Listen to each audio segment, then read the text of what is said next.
Welcome to the Caterer Oval, the home of the St Peter's Football Club, where they host the top-of-the-table clash against an undefeated Brighton Bombers.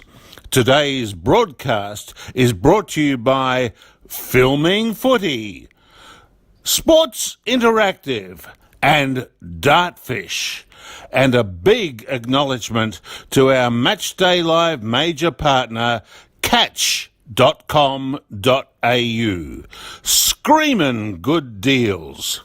And now we welcome your commentary team, Phil Herden, Sean Jacko Jackson, and Tony, the coach's coach, Neil.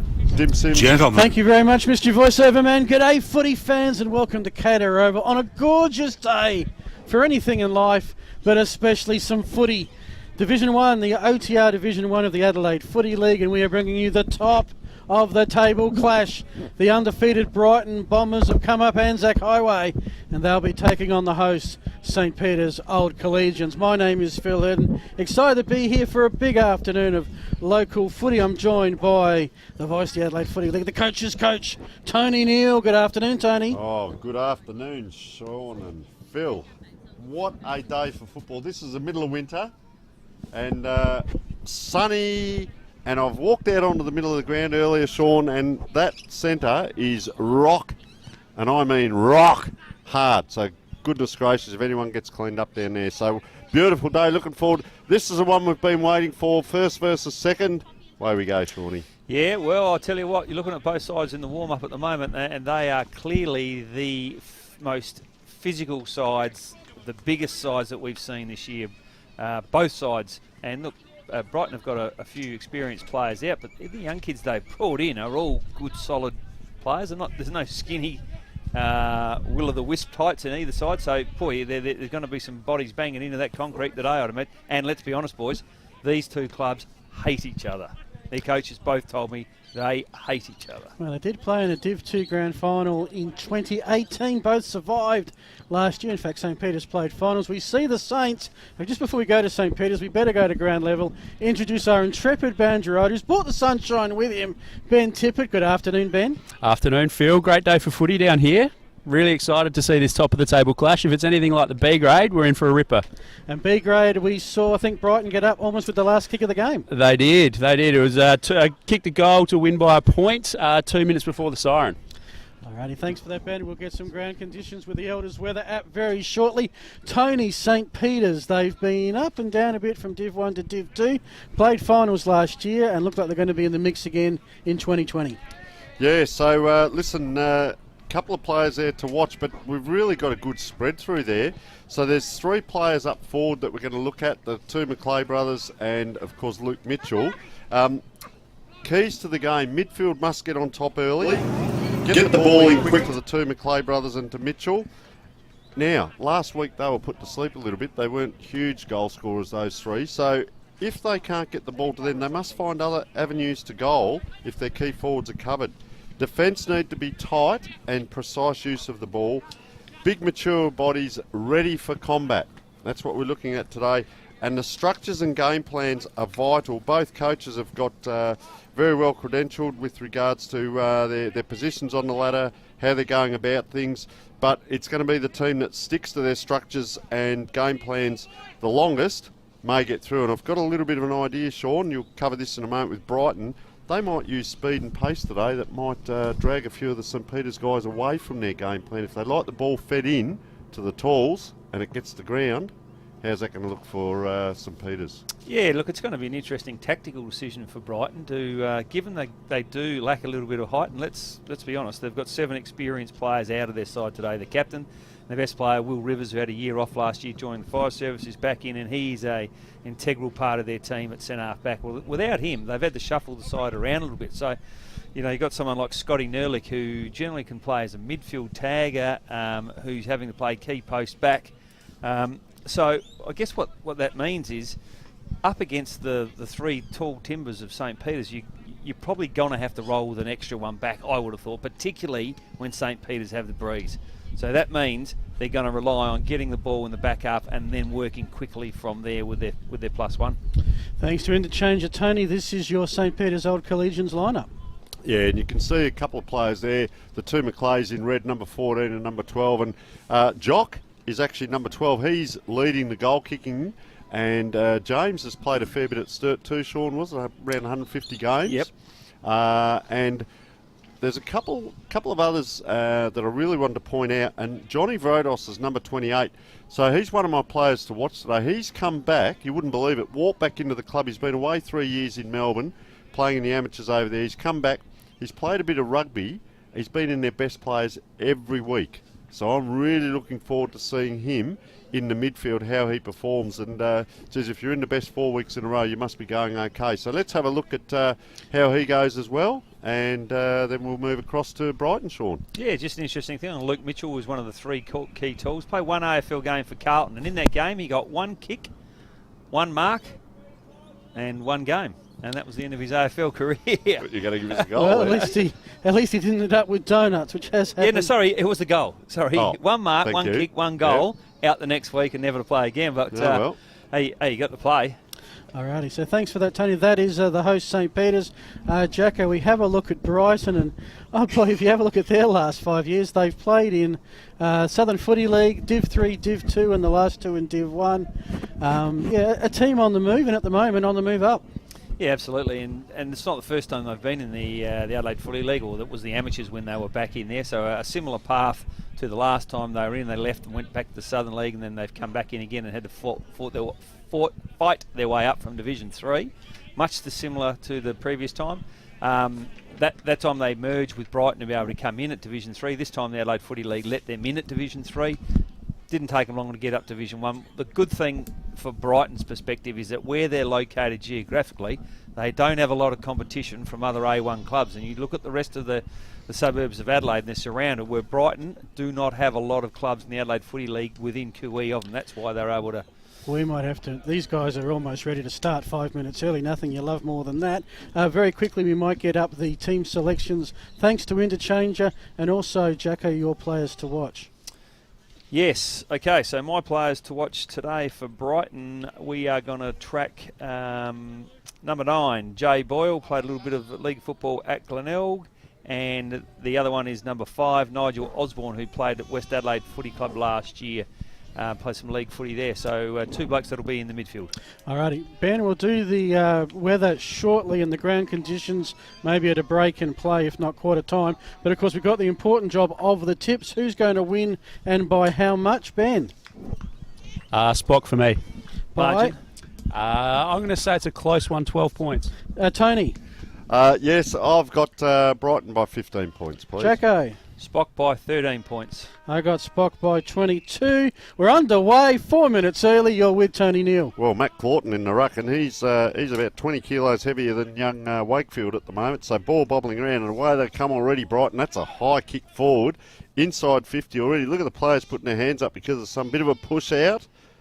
Ball to ground, and it's St. Peter's now just getting a clearance. Yeah, and a tough tackle, and that's one of those tackles, Tony, that you were alluding to before the game with Jacob Carger back into the side this week, experienced midfielder, played some league footy. That's he certainly made that St. Peter's bloke earn that ball. Not much space here at the moment, boys. Ball does come out now via Carger. He handballs off to Jay Boyle, who is a sensational kick, boys. You may remember last year he was on Almost Football Legends, or the year before, with about a 70-metre goal he kicked for Brighton. He kicks the ball a long way. I'm glad it was for something good. Almost Footy Legends. Yes. Quite often it's not, because you've done something brilliant. So, if you just joined us, we've started a few minutes early, but we're here. No scorers yet. It is Brighton kicking to the school end. Toby Schulz it is. Schulz with the kick to a pack. A little nice bit of aerial ping pong there from Luke Mitchell to tap it on. So he's playing a fair way up the ground in the direction of one of the James McLeays. This is James, but good pickup and rebound from Otis Carthy. Did that well, didn't he, against the big fella? Found a teammate in Tarquin Brown. Quick hand pass, quick inside 50. Beyond the pack, there's a hot footy 40 metres out. Who's going to get it? Still no one can pick up. A rushed kick thanks to James Moriarty. And umpire has found a free kick. Having a chance to go through the umpires yet, but it is with Ben Tate. Tony, he'll have his kick it inside 50 and he's found a target. Yeah, and I'll tell you already, that's Jacob Carger there with the ball. They're very quick on leading towards. There's another one, but goes out to the right. Good kick. Inside 50 still. Sam Venning, I think. Blake McDonald it is with the ball. I'm pretty sure 32 is it? 42, I reckon. 42. Okay. Yeah, I think we'll work it out in a sec. Yeah, you're right. Off a 4 or 5 goal game last week. Interesting story. Sam Venning was headed to the country to coach or assistant coach out at Meningie this year, and then the COVID thing hit. Bears. And Meningie's loss is Brighton's gain, and he's been a good player for Brighton for a long period of time. Usually a very good kick of the footy. Have a look at him. Very balanced over the ball as he walks in, and doesn't hit it great, but that's gone straight into the middle of the post. Just about to call it a goal, I was. And as the young fellas out there would know, the coach always tells you aim for the top of the right post, and that's what he did, and unfortunately it didn't move. So the Jacko Jinx striking early. We had a fair bit of that last week at Athelston. We think it should be a higher quality game today. It is the top two teams. But Brighton have got a bit of a ring around their half-back line. Tarquin Brown launches them inside 50 again. Athelston players got to get rid of it. Has found a teammate. They're going to move it out here with Nick McGill to the outer side where there's a C grade or D grade, or St. Peter's has quite a few teams E grade made game. And on the far side, and Tony, it's the Saints with the ball on the outer side. And that was James McClay up the ground. He's kicked it out in full. St. Peter's haven't been forward. And we're 3.5 minutes into the game. We will say the breeze is blowing to the right a fair bit.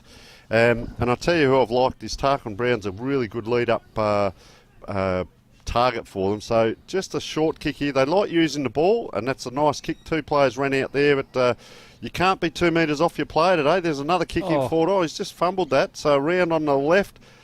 Kicks a bit haphazardly, could be fortuitous. That's a nice mark going back there, and very well taken by Sam Langley.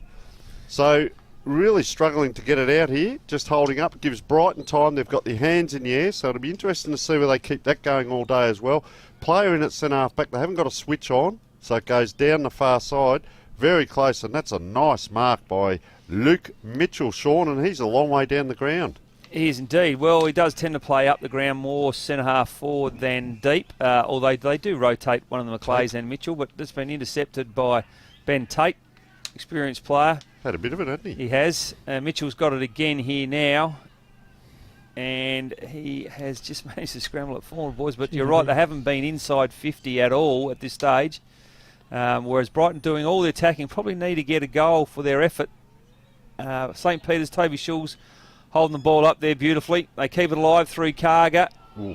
He gives it out to Shane Harvey, unfortunately holding the ball, and a good tackle by Nick McGill. He looked like he got winded pretty early in the game, but he's bounced up well, and he's looking lively in the back half. Well, we're waiting for our first goal. When we do, just for our producers and Ben's note, we'll do the weather app, thanks to Elders at the first goal, which at the moment is taking a little while to be produced. 5 minutes gone, just the 1 point scored, courtesy of the visiting Brighton District and Old Scholars Bombers.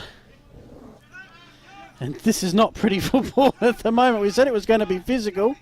It is that. There's some big bodies in there, Phil. A few sore bones by the end of the day, you would think. All right, now we've got a clearance. Thanks to Nigel Osborne. Puts it to the 50-metre arc. Tarquin Brown hadn't lost it. Venning comes in. He had the earlier shot. James Moriarty slams him to the turf. It ends up with Jonathan Reid. Gee, their clearance out of defence, Saints, leaves a lot to be desired at the moment as Joe Boyle goes bang to the top of the square. Get ready for that weather app, because Brighton are going to have a shot straight in front. Shane Harvey, and I tell you what, that was the young lad who just stopped for a drink with his mum as they were doing the warm-up there. It was I reckon indeed. They're pretty excited just to the left of us there, Phil, so call Absolutely. it through for us, mate. Shane Harvey fan club is ready to go. Mrs. Our Harvey. weather app is ready to go. Ooh. And he doesn't let us down. We have our first goal of the game. And thanks to Elders, let's talk weather. Ben Tippett on the boundary. Thanks, Phil. As you said before, it's a lovely day down here at ground level. 20 degrees is the forecast, currently 19.5. Been a bit of talk about breeze. It's a little bit swirly down here. We've got 33 kilometre per hour gusts. Tone said before, slightly to the right of screen. That's correct, probably going towards the club rooms. Thanks, Ben Tippett. And, of course, your commentary crew today, Phil Hurd and Sean Jacko Jackson. Ben Tippett on the boundary, and your caller is Tony Neal. So 6.5 minutes it took to score that first goal. There's been a lot of work done by Brighton, but they're not physically demanding to the point where they're exhausted. Just a lot of hard work to get it down. But a big difference in the ruckman here. Taps backward this time, bobbles around. St Peters would want to get a clearance and go forward as they do. Now this is the trouble. If it hits the ground, I reckon they're in strife down there. They've got 3 tools. So big shooter over the top. That is a huge. He's hurt himself too as he's come down. But they're on the far wing now. Left footer just comes inside. That is a very high kick and a nice mark. And this player just comes around. He's going to be caught there. Just had no awareness there. And if that's... not sure who that is as we get... It is number 20. Now, here's what's interesting. It's Hugo Farbush-Moore. And he looks very You've been practising, Tony. No, he looks, as the ball comes in, big pack forms. Oh, out the back. I'll come back to him in a moment as the ball coming around. See if they can come inside St Peters. Oh, that's just a hack kick away. It's not going to go anywhere. And a nice mark by Mitch Wakefield. Just Jared Pollack's been dropped by North Melbourne, and I reckon that's him out there, number 20 for St Peters. Righto, Mitch Wakefield it is, goes long, looking for the full forward of Brighton, who's, I think, playing his last game today, actually, John McPherson. He's been a good servant of the club, but he's just got a job fly in, fly out. Interesting story, boys. He wasn't going to play this year, then the job fell through and he went C, B, B, and he's been the A's the last 2 weeks. And unfortunately, he's heading away very shortly. Been a good servant for the club. Interesting inside 50s at the moment. Brighton 8 to St Peters 1, and St Peters have had 7 turnovers. So they've had their share of the ball, St Peters, but as we've alluded to, they haven't been able to get it in their front half with any conviction at the moment. But Brighton probably need to capitalise with the amount of ball they've had inside 50. And that one lasted about 2 seconds and was at the 50-metre rack. Yes. It has been all Brighton thus far. They've only put the 1 goal on the board as Claughton tries to tap it behind. And I reckon we've got the best attacking team in St Peters, the best defensive team in Brighton today. And I would say that this is very much Brighton's tempos. There's a huge number. Tony's trying to count them at the moment. They run out of fingers. There's a huge number inside that forward 50. And it just ain't going anywhere at the moment, Tony Neal. What can you do to break open this play? Well, the big ruckman, has come out. Number 60 here. Matt Claughton is down the ground, so he's going to be another target. And they've got a mismatch, but it's all Brighton. It's a screwy sort of kick that goes forward. So player taking the mark, just going back to set up. Now it comes around. Shirt on, you knob. So away it goes. I've got one on, Sean, don't worry. So in it comes. And number 15 is Ben Tate, who's started quite well. And there's no wax in winter. Just for our viewers who didn't see what we saw, one of the young B graders, I assume, society. He wants to show off, and he's wandering around shirtless, showing off the abs and everything else. 19.5 degrees it is. Anyway, Ben Tate it is. Wouldn't happen if Jacko was coach. No, correct. All right, so the ball. Are you still going? I'm allowed to call, mate, because he's the one I call, but you guys were waffling. So in he comes, 2 or 3 steps. He's happy as it leaves the boot. So Ben Tate has now kicked the goal as well. So just for those people at home watching, that was a little bit of football on there. Broke out while the shirtless man was a modelling show was happening. So I'll tell you what is happening. There's a lot of players trying to push down the ground because the wind is going that way. But St Peters, I think, to be honest, Sean, they're a little bit shell-shocked here. Yeah, I'm at this early stage of the game, I'm ruining my decision to select St Peters, and I did that on the back of the fact that Brighton had 7 players out, and I thought there was a lot of experience out of their side, but, well, they started very impressively. Same 2 blokes. No, it looks like Mitchell's gone into the ruck here, boys, up against Wakefield. Spills to Karga. He flips it over to Tate, the last goal kicker, and went back inside something different, Brighton's forward 50. Unfortunately the ball's rolled out of bounds. We'll have a boundary throw in just inside the 50, but how's it looking out there, Ben? Yeah, it is looking good down here. Just a quick one. I spoke to both coaches before the game. We'll have a look at those interviews at half-time. Brighton were looking to really win the ball out of the midfield, and Spock were looking to benefit by kicking it in deep to their tall forwards. Hasn't really happened yet with no inside 50s for Spock. No, you wonder whether they might think about a change in tactic into the breeze with the 3 talls. And look, that may have happened at the moment. If you look out there, I can't see. Looks like Mitchell's gone the ruck, and I can't see Cloughton, the big ruckman now, which means they have gone a little bit smaller up front into the breeze, which is probably a good decision on their coach's behalf. Phil? Well, looks like they've played on. Oh. It's gone to holding the ball was given. Shane Harvey's gone for his second goal and has missed. So that's another behind to Brighton that go to 2 goals. 2 for the afternoon. Don't.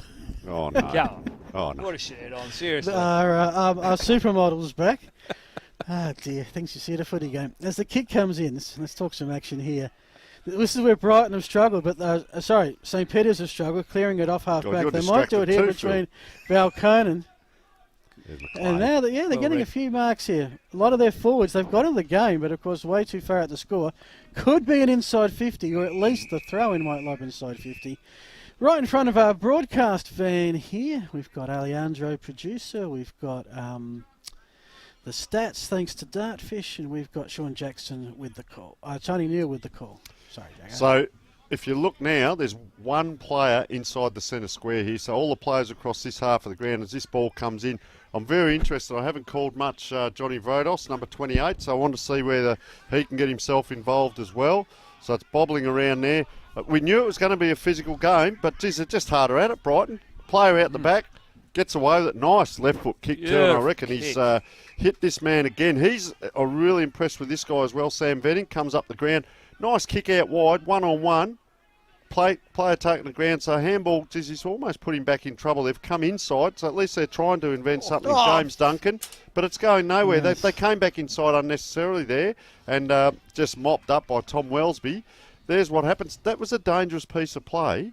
When you had the boundary there, you could have come around the boundary. Good to see him try it, but you've got to hit your skills. It's just a very poor disposal coming off the back line. It was. Yeah. You can have all the structures and plans in the world, but if you can't actually get the ball on the foot correctly, well, it's all for naught. So who's calling this one? Tarquin Brown? Yep, so coming in, he's squeezed up against the boundary just on the 50-metre line now, right in front of, I guess, a mixture of crowd there. Going to be a good kick because the wind is coming back for him, and he does it. That's what he does because the wind's blowing that way. Very smart footballer there, and he's kicked the goal there, Tarquin Brown. Very good play. So, Sean, we'll see the ball come back to the middle of the big fella. Yep, well, he's a very back in. Very experienced player as Tarquin Brown. Played some league football at North Adelaide and spent some time at South Adelaide, a lot of time at Victor Harbour. Brother of the Jamie Brown, who was a terrific player in the Great Southern League for a long time. So, really good pickup for Brighton about 2 or 3 years ago and played in the state side last year. But funnily enough, has played most of his footy as a defender, but because of circumstances, they've had to move him forward, and he certainly looks lively up front as well. Yeah, it looks like there's been a bit of a change in St. Peter's front half. What I spoke about is it looks like Claughton has gone back in the ruck now. Comes again out the centre through Carger, I think. No, it's through Nigel Osborne. Good pick up from West Adelaide. Jonathan Reid, is that Jonathan Reid has it, yep. He's going wide towards Fabu Shmore. From now on, we'll just call him the hyphenator. So the hyphenator it is, who goes long down the line looking for Maclay. He's done that twice, pushed Tate out the way, but have a look at the size difference. There's about 30 kilos the difference. Ooh. He's short, and it's been marked here right in front of the commentator's box. Really hasn't been a lot of switch of play, and I'm not sure whether that's due to the width of the oval, but big pack flies. No one able to take it, but Brighton, as they've done every time when the ball's hit the ground, clear through Cargerfield. Yeah, it goes inside Saints forward 50, but not for long. I don't think actually St. Peter's have had a possession inside their forward 50. Just after that bit of play too, Maclay pretty much stayed around the wing there, waited a kick behind the play, didn't follow that down, and then what happened, then the ball got kicked 25 metres over his head, so he's probably in the wrong spot. Even by resting there, screaming out now. The way you go, Phil. Thanks, mate. There's the ball. It's going to be just in front of others. There's a little bit of a grandstand in the pocket down the school end. Bit of a clubhouse. That's where most of the crowd here is congregated. O'Brien, very vocal. Down. And, yep, spills out of bounds again. You can see everyone's out getting a bit of sun. It's that kind of day. I think the maximum was going to possibly be around 20 degrees. And of course a little bit of nature with interacting with our cameras high up on the broadcast van. How would Just you like, waiting for something to happen with this game. Brighton started strong, but I think it's how would you like neutralised a that bit. forward line, Phil? 2 Macleay brothers, O'Brien and Mitchell in your front half. Yeah, well, 3 out of the top 6 goal scorers are from Saints at the moment in the ODR Division 1. Now we've got a free kick. Let's see some action here. Tony, take it away. It's your favourite, Farbush Moore. Yeah, he's had a fair bit of it. He was just thrown out of that. But, gee, that's a bit of a nothing kick. It's when mark. I say a nothing kick, that's almost a grab. Yeah. But kicked to a one-on-one. So they could try and come around the corner there, but I think he's kicked an inside-out screwy. And that'll almost be on Prince Alfred's ground. It's only about 200 metres away. So Brighton are really dominating play here. They've got a player free. They're not real accountable, St Peters. They're more marking a spot rather than a player here. Now they run in. Player comes towards the ball and well taken there, and that's the man without a suntan, Tom Wellesby. Very good grab. So he's just going to run down the fat side there and misses an easy chest mark to Tarkin Brown. But it's interesting too, the rucks now. The Brighton ruckman's coming back, so they've got the guy who just kicked at Wellesby's in the ruck against Claughton. Claughton's won a few, but they haven't been able to capitalise on it. They haven't had a real clear centre break. So up it goes again. This will be to the back this time. Just palms it down. There's Vostos there. Out it comes. Now it's in the middle, but geez, they're under pressure. 1, 2. Now they can get a clear kick, but it's going to be a handball. So, third handball. Can they get inside 50 here, Sean? You call, mate. Yeah, he's gone long looking for Macleay. Why wouldn't you? And Mitchell up there, not able to take it. Once again, we see the ball hit the ground and too good. We're going to talk about that at quarter time, but relaying the ball out of the back half now ends up with Tom Wellesby. He's been in everything the last 5 minutes. He looks long in the direction of Jay Boyle, who isn't able to control the ball, and St Peters. At this moment, boys, it is a battle of defences, isn't it? Yeah. It's now ended up with James Hargraves. He's looked for the first time into the corridor in the direction of Jesse O'Brien. Beautiful kick out the far side with Ben McGill, brother of the other McGill. 2 McGills out there today, and I think that one might have been looking for, Harry Cudmore. But once again, a turnover results in a Brighton possession and a boundary throw-in on the wing. Just in that dangerous bit where the 2 ovals almost intersect. Beware if you're a spectator out there, Yes. as we saw at the Adelaide Uni game last week. You've been watching between the posts, Phil. I have. Don't spill a drop. You guys did a great job. You did, well, yes, right. Beer first, hell second. What I found funny about that footage was that the player just didn't give No. a damn. He just went on and played. He pushed him out. And actually got him, put him down twice. Yeah. Obviously wasn't his dad. I think that was set.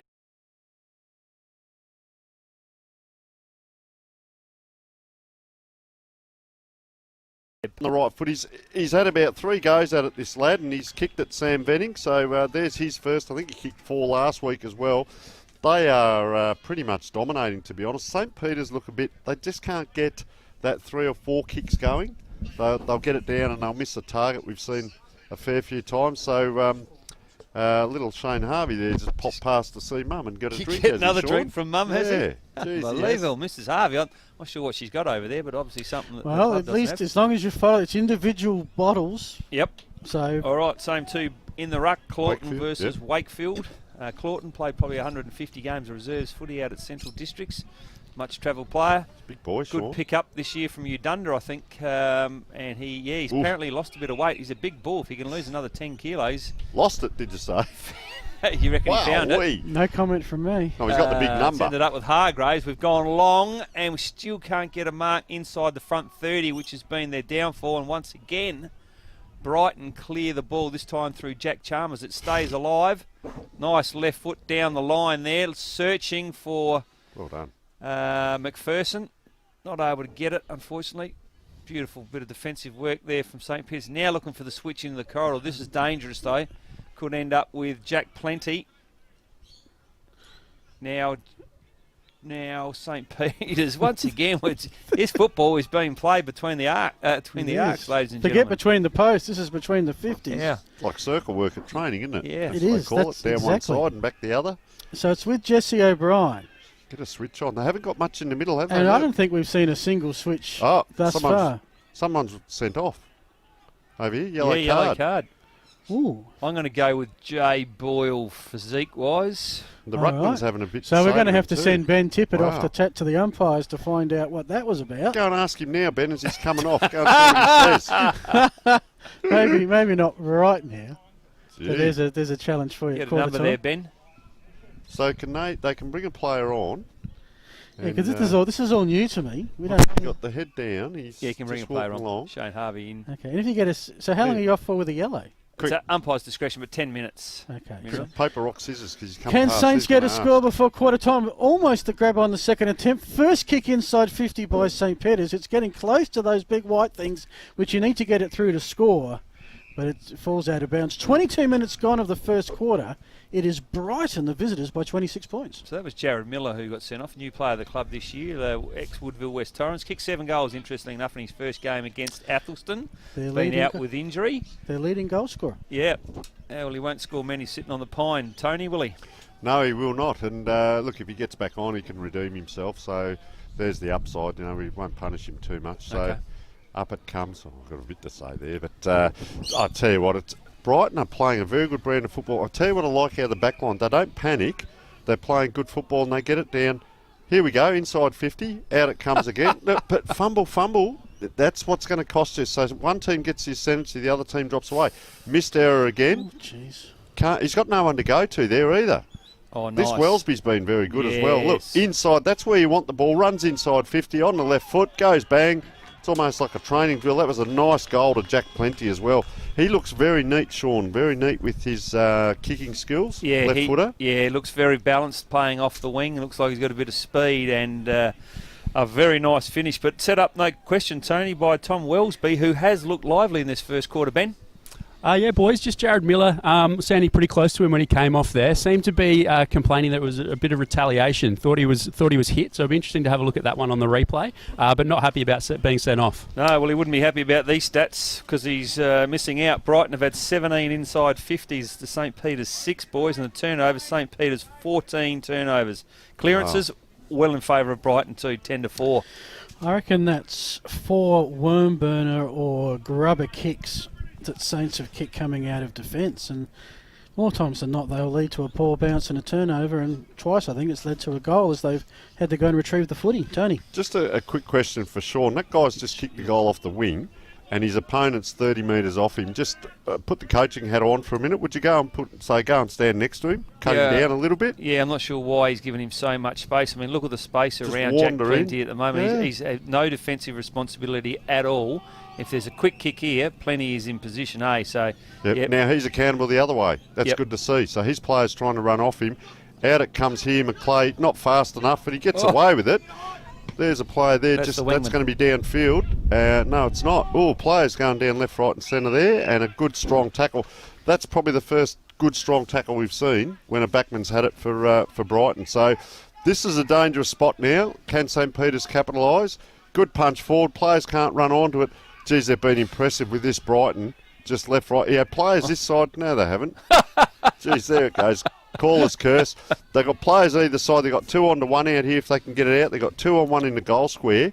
And St. Peter's have got two free players both standing the umpire back here in the midfield. Way you go, Shawnee. Yeah, no, they've definitely pushed some numbers around the ball here, Brighton, which is going to be fine if they get initial touch. They do. They get out. They're going to have to run it out with handball because they kick it quickly there. And look at that. They chain out beautifully through handball. That's something you train for, boys. That is absolutely a game plan. Allow them to break the wall and get the ball over the top. Unfortunately, they didn't. But Plenty has... Here we go on the left foot again. Watch his finish.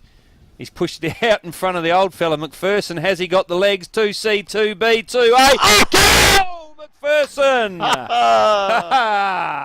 Got to love that call. Almost a coast to coast. Yes, and a nice passage of play. But listen, I'll tell you what, if we could get that on replay. Right now. We talk about tactics, talk about structure and how you want to play. There's a deliberate move there for Brighton to play extra numbers around the stoppage inside 50 and give up numbers 40 metres in front of the ball. But to do that, you have to chain it out with handball. If you kick it quickly under pressure, you're going to get caught out. That's exactly what they did. They chained it out. Fantastic. Able to get over the top of that line. Yes, the first kick didn't hit, but they were in the game because they'd broken the wall. Really impressive piece of footy, that. So it is 6-2 to zip, 38 points in the top of the table clash. And the top-rated scoring team are looking like they're going to have donuts at quarter time. And the top defensive teams put 6 goals on the board away from home. So it's looking great for the Bombers at the moment, and they look like they're going to get the clearance here. Momentarily to Osborne, who rides the tackle, gets the hand pass away. Now this is Jock McClay, too far out to score.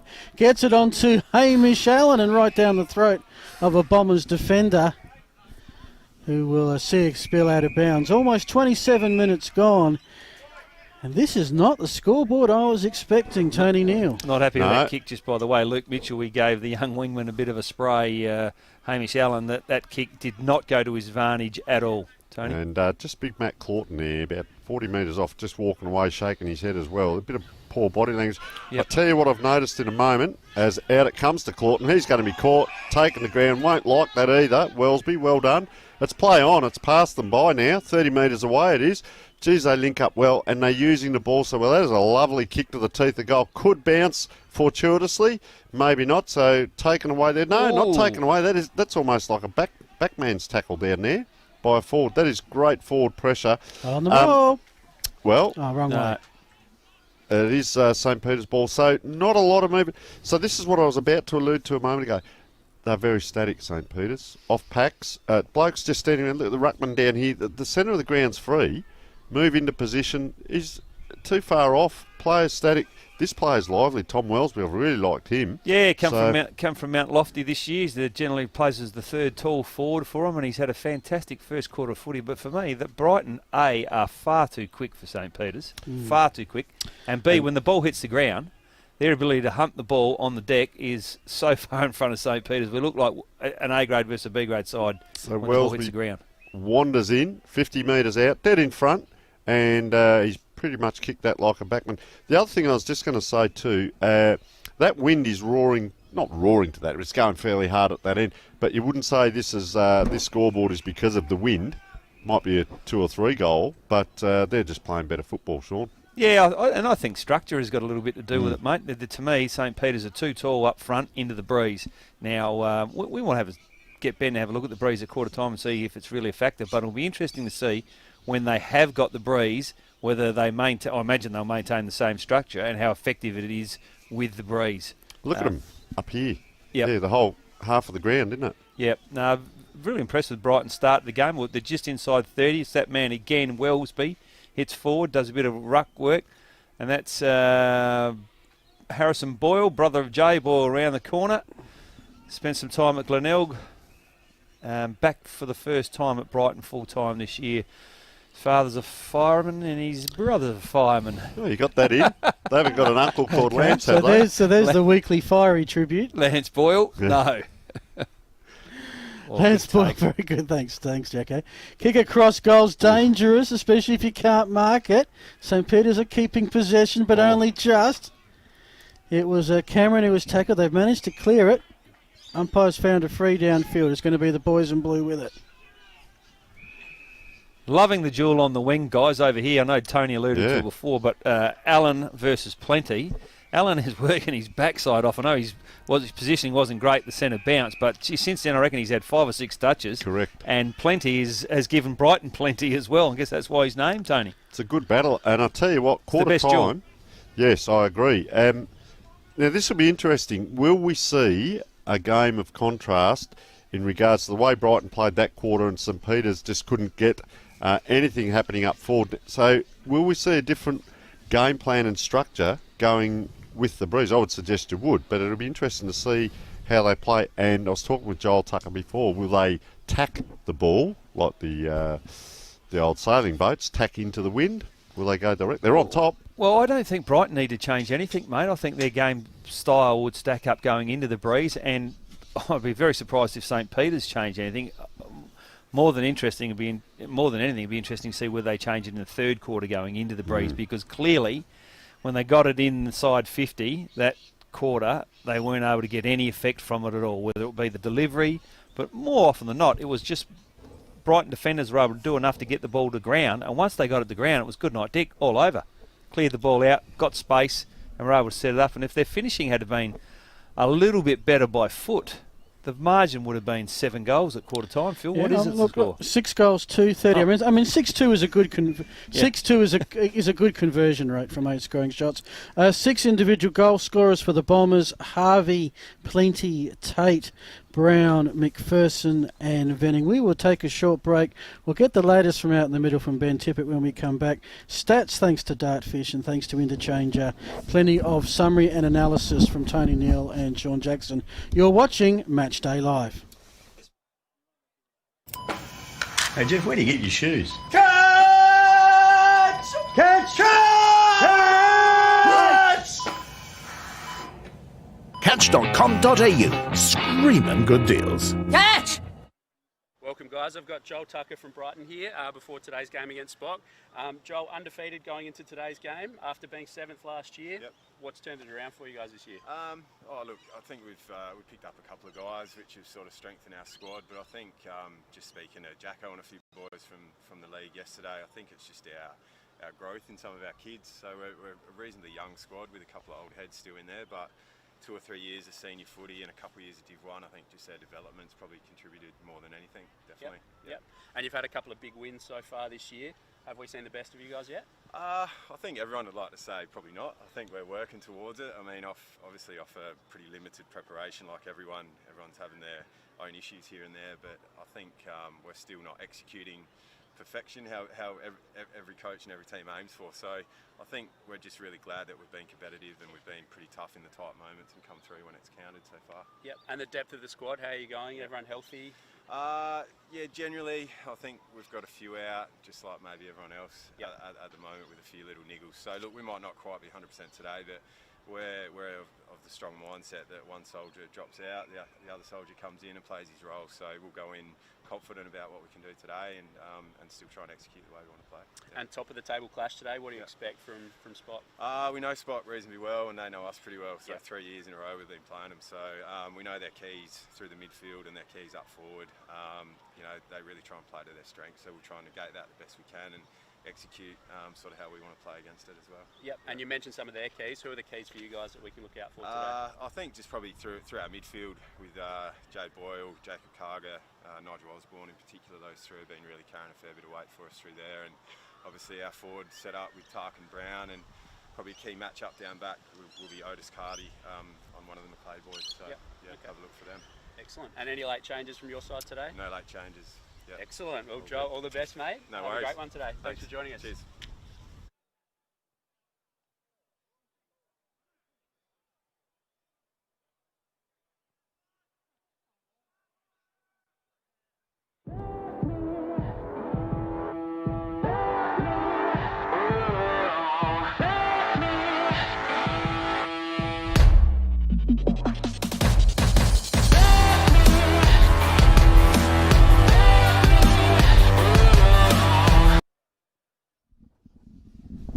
Welcome back, folks. The top of the table clash is one way to the Bombers of Brighton. They're 6-2-38.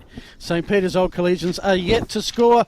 Checking out what's happening in the middle is our intrepid banjo rider, Ben Tippett. Ben, what have you discovered?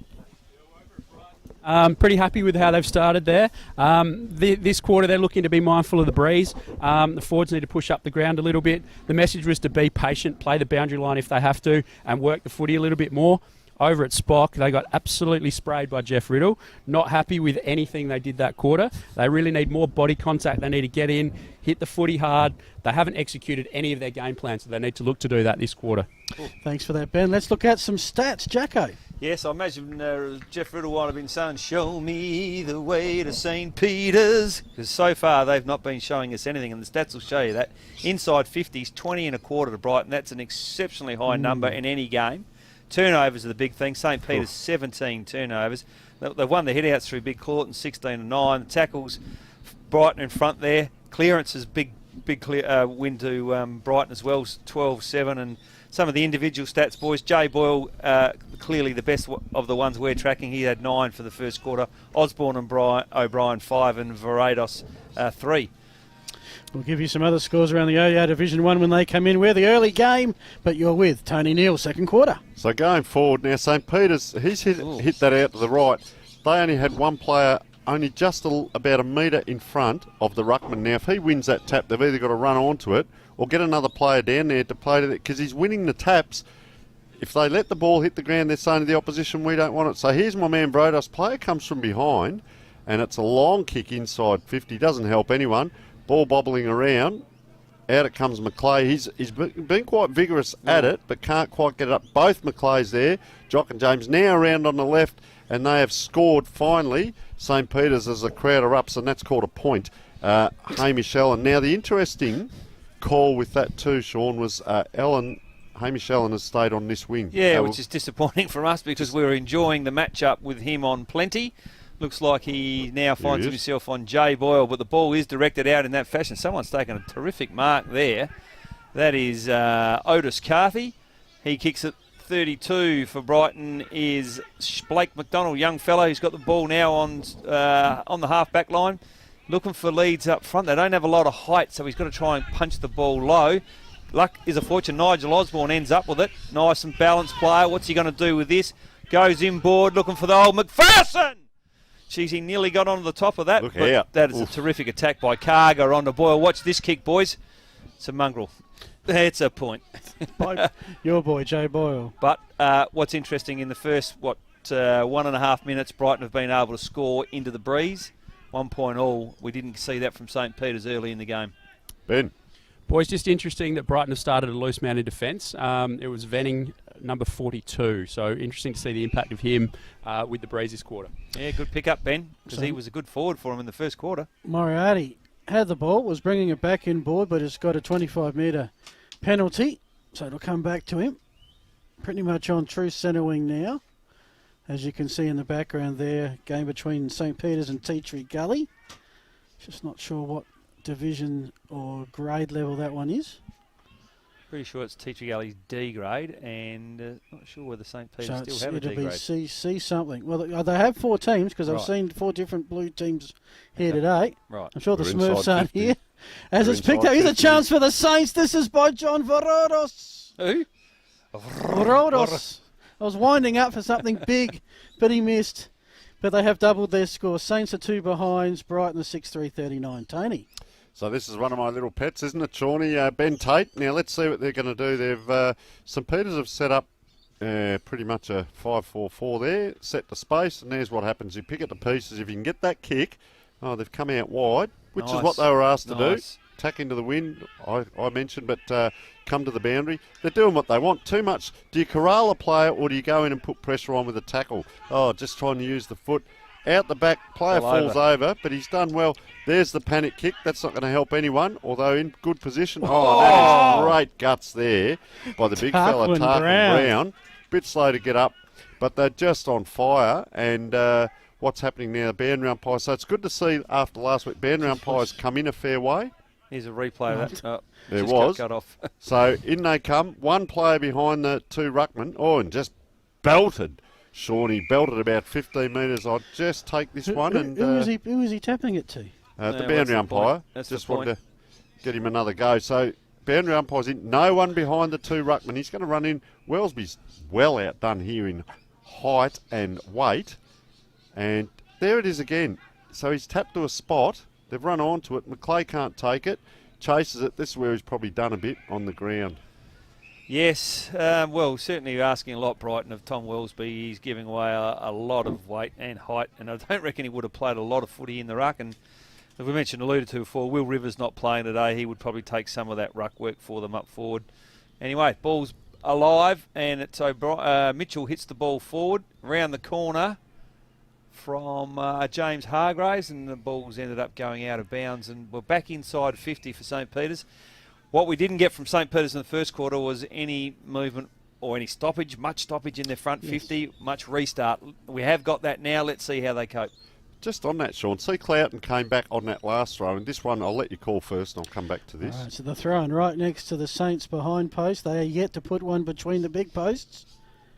And it's just, well, not much is going to come out of that. So I was going to say, Cloughton's behind the ball, but they've already got another free. That last throwing down on the flank, because of the way he was winning the tap, I would have sent him in, take that tap and keep another tall down further. But he's playing, they're almost saying, well, Brighton are going to get the ball. player down there. It was almost a jump ball between two Brighton players. What are they saying? That was an illegal... Oh, you're kidding me. He's hurt Carger. No, he's saying that was a throw or something when they shared the football. Yeah. Matsuliadis. Thomas. Matsuliadis. It's easy for you to say, Phil. You need to Call it. practice. Hasn't kicked a goal this year, and that is still the case. Kept his record. 29-game veteran. Third season with the Saints. And, well, they're doing it point by Stats point. there. Lovely stats. Been doing your homework, I Phil. have been doing some homework. Saints are 3 behinds. They only trail Brighton now by 6 scoring shots. Alas, they're all goals. So Ben Tate, bold football. He's tried to come down the middle, but it's just that's a set play. What I'll do a helicopter crappy kick, and it'll go out to you, Nigel Osborne. Be ready. So Wellesby's had a ton of this ball. He's just looking. Yeah, he's actually looking inside a little bit. He's going to come down the wing. I love the way this guy here leads up to the ball, gives him something, Tarquin Brown, and over it comes. He's not super tall, but he's solid, stocky. Oh, he's a good competitor. And isn't he? He's the sort of bloke, you saw him running back with the flight of the ball a couple of minutes earlier, and that's the sort of thing that lifts his teammates. So St Peters they've got 3 on 1 here, so they've got 3 players free, back about 30 metres off the ball. Ball goes up, they win the tap again. It's not attacking football back down the ground, but now they're inside 50. Another high kick waiting for Maclay, and they're nowhere near it. We spoke about this pre-game. Yep. If you can keep the ball off them, which happened last week, you'll get on top. This lad's been all right too. Blake McDonnell. Had a good quarter. Just has a look. Players free, this way, that way. They're backing up.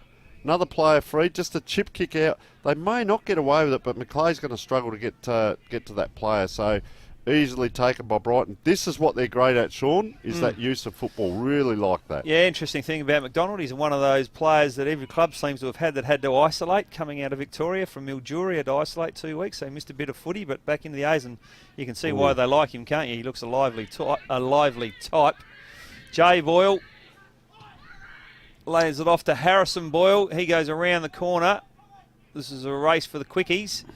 Bit of frustration by McPherson in the middle of the ground. So, boys, what about me? This is why I'm here. What about me? I'm heading off the country the next couple of weeks. While I'm here, I'd like to kick a couple.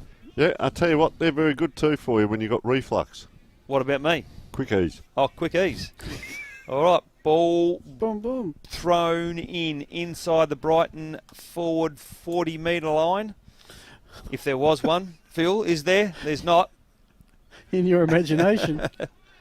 Oh, big collision. Ooh, yeah. So the big challenge for tactically is, yes, Brighton are playing 1, maybe 2 back behind the footy at the moment, and St Peters is throwing the extra numbers in and around the footy. That's all fine here. Where does it go? Are they able to chain the ball out? We spoke about what Brighton did when they loaded up with numbers in the back 50. St Peters conversely weren't able to do it, but that is a good kick in towards Allen, and ever since Tony potted him, he has just slammed it. He's been good left footer. He finds Patrick Fay, no relation to the Fay publicans. He goes long, but there's the extra 2 men, although luck is a fortune sometimes. Well done. Maclay has a ping. Oh. I reckon he could have given the handball, boys, but it's worked out okay. She's hilarious a little bit there. It's ended up with James Maclay. James Maclay. Just missed the handball move to Will Cameron on the outside of him, Jock Maclay. Yeah, did he? I reckon that was touched off the There boot. it is, do you think? Yeah, he had him, but Got away with and it. would you be kicking to your brother if you're leading the goal kick and he's only 2 or 3 behind? Mum and Dad are here, though. Oh, well. brothers Jock's will on share 18 around. and James has moved from 14 to 15. Right. So we're keeping a track. And let's go Benny. Bandry's side, Ben Tippett. Boys, this loose man in defence looks to have rattled Spock a little bit. At the moment, it seems to be Toby Schultz that finds himself as the loose man. He's getting sucked up the ground a lot. Something else to look at. Yeah, it's a role Toby has played a lot of times in his footy career, the loose in the back half. And the reason he does it is he is a very good finisher of the ball and a good reader of the play. So not a bad tactical decision from St Peter's perspective to free him up. Got a couple of OTR scores, which we'll give in just a sec as the umpires found a free going the way of the Bombers. I can tell you, Prince Alfred and Athelston, we probably expected a score like what we've got here. Well, it's only Prince's by 2 points. Wow. At quarter time, 4-2 to 4 straight. Big kick inside 50 by the Bombers, by the Saints. Have got some good defenders. Schultz. Working their way, sometimes you got players that can just create space around them, and Schultz was one of those. Get it onto Nick McGill. It's out there by the Gullies marquee. Brighton on the turnover. Will it spill out of bounds? Yes, it will. Chance to give me the other score. Ben Tippett, I know you'll like this one. Only Mercedes hosting Payneham Norwood Union. Must win for both. It is a Brighton kick, Tony. It is Payneham by 4 goals at quarter time. Tony. So in it comes. Nice lead. I keep saying this guy leads up well. 22, Tarkin Brown. This is going to be a difficult kick because if you're looking at where he's kicking it from, the wind is actually coming across. If he's a right footer, he's almost going to kick that, if this makes sense, straight across the face of goal, unless he can really penetrate that first 20 He's got to kick a banana, Tone. kick. He has to kick a check side. So, well, he's lining up for a drop punt there, Sean. Well, so he really has to keep it low and hard and penetrate that first. So he runs out a little bit. There he goes. He missed. And that's a point. So, it's a very difficult kick. Coming back, you did say that Prince Alfred were going to win by 10 plus. I've got a little thing on that game. I think Athelston might get close. Right, close. Schultz it is. So here they go. Down searching for McLeay, and he doesn't let him down. He's been good today, Jock McLeay. He's one player who could hold his head up, I reckon, in the first quarter. He really worked hard, goes inboard looking for someone, probably Schultz, but doesn't find him. It ends up with James Duncan. This is messy footy now, but the boys just, no one can quite control it at the moment. They've been able to follow on with numbers okay. Obst, I think, handball's out looking for Luke Mitchell. He's got done for pace badly there by Jack Chalmers. I guess that's not what he's in the side for, though. Look at him go. Yep. Still go. Yep, he's ended up. Whoa, he's given him the big don't argue, and it's going to be a free kick, I would have thought. Yes, you can't get away with that, Lukey Mitchell. Here's another hyphen for you. Will Cheeseman Dutton. Oh, my God. Cheeseman Dutton. Yeah. Cheesy, we'll call him. CMD. What if he's related to Cheeseman from Athelston? Well, half. Mothers might be part of the hype. Back in the days when the Cheeseman used to get around the... Thanks anyway. Let's get back to some footy. Yes. St. Peter's have it. They're going to go forward. They've got a lot of work to do, trailing at the moment by 31 points. Fumble. In theory, going to the scoring, and they've got a goal. And there's a little nice don't argue there. Can they get some clear space to Val Conan? He's kicking towards that school building and has found a target. First time today that St. Peter's have taken a mark, I think, inside their 50 metre. At least have a set shot inside 50, and that looks like Mitchell, if I was having a guess. No, it's one of the McLeays, I'm thinking. Okay, so Jay McLeay? James. Yes, a J, James. And a Brighton player just coming off that was a bit slow to get up there, and first time ever, may have got trampled on a football ground. It's Call just it, that Phil. terrible angle. I reckon it's James, and he's missed. Got the wind behind him over there too, Phil, I reckon. Should. Just some stats, guys, for this stage of the quarter. St. Peter's gone inside 59 to Brighton 4, so much better than the first quarter. Clearance is also in St. Peter's favour, 5-2. Hit out 7-2. And your man, Vlahos, is upped his rating. This and said 5 touches already this quarter. Tony. Yeah, good. So the ball came out. I was interested to see that kicking came the same side. They have got numbers everywhere, and they use it so well. They share it, gives it back under a little bit of pressure. He's still free, not strong enough in the tackle, gets it inside 50. They've got those real bullocky bodies, haven't they, Sean? So it's bobbling around now, 2-1. That's a little bit better from St. Peter's, but they're only 30 metres out from goal. Just went too long. Boyle was free inside the square, and he had Venning, Tarkin Brown, and he just needed to kick the ball, look up, lift his eyes, kick it, tried to beat it, and ended up with a poor passage of play, really. So Cloughton is coming to ruck, and all the players... Now, I was just going to say, the players were on the wrong side of him then, but he tapped that down well. They got out, they were a bit outnumbered. Good mark, and I'll tell you what, you're correct here, Sean. Jock McLeay, just his kicking lets him down, and there's a turnover again. Nice take there. Left footer, right handball. Now the hyphen brings it back around the Cheeseman. Kicks to fresh air. She's on now on the half-forward flank, and umpires picked one out. A little bit Tiggy Touchwood, a friend of yours, I believe, Sean. So there's a dangerous kick. No umpires are friends of mine. That's very dangerous kick. Hamish Allen. Oh, there's a little bit going on there. Left-footed wingman. Yeah. Transfers the play out towards James Duncan. He's now got it on the half-back flank. Looking for Jock McLeay again. Presents well. Not happy. Screaming, Not isn't he? happy. He is fired up. I'm loving the way he's playing. But Mitchell's been able to take the ball. No, Jesse O'Brien it is. He had someone in the centre. They're going to play really long footy by the looks of it. And I guess when you've got the big targets that they've got, although in the end he goes short and shouldn't have. Just James McClay's almost commentating. Now he's going to have a rest for strained. He's going to have a strained vocal cords. I've seen a player trampled today and a player with strained vocal cords. There we go. Away you go. Sam Valconen's been pretty good, boys, for St. Peter's, number 35, the little solid unit. I've liked his work rate. Look at the numbers. Brighton it is away from the clearance. Nerlich gave it the first time I've called his name. Not sure where you've been, Scotty. Anyway, it's now back in the hands of St. Peter's. Back towards the far wing, searching for the hyphenator. Not sure he's going to get there. He does. Ball now bobbles out of bounds. And Benny, what do you got for us in the earn your money? Venny was the player that came off before, boys. He had the shoulder heavily strapped before the game, just grabbed it when he came off. He's currently getting that restrapped. Hopefully he'll get back out there. Important player in the first quarter in particular. They need him back out on the ground. Phil called this one from the boundary throw-in. All right, the big men go to it in the rucks court and, well, left it behind. Chance for Cargo to get it forward for the Bombers. Nice visionary hand pass. Good kick inside 50 at the feet of the leading man, though. Probably could have been a tad better.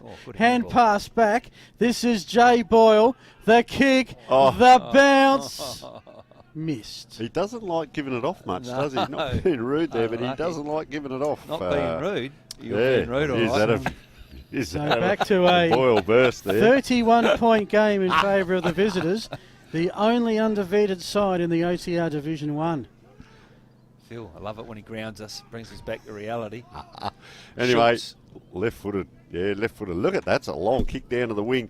That ruckman's done a mountain of work. I want you to comment on him in a moment, Sean. There he is again. Great pick-up. But how's he going to go in the second half? He's doing a lot of work out there for them. He's giving them a bit of a ride here. They're getting inside 50 just to turn and bomb. So they're looking for the tools. McClay drops to the knees. That might come in as one of the marks of the round. And Friendly a player fire. taking that in the face there was poor old Luke Bonfiglio. We haven't called him much, and we might not the way he's going. Maybe taking himself off. Change that call. He is coming off. And wow, what that? And they're all coming off. Here it is. We'll have a look. Here it is. They've got 4 players from St. Peter's all charging towards the tagging him. What's going on? Too. Is there free drink? Ben. Free drinks on the sidelines. Go on, Ben. It's absolute mayhem down here, boys. As you said, 4 changes. A lot of tired boys as well, so fitness is definitely going to be a factor in this hard-fought game today. Not for Matty Claughton, I wouldn't have thought, but Mitchell has a shot.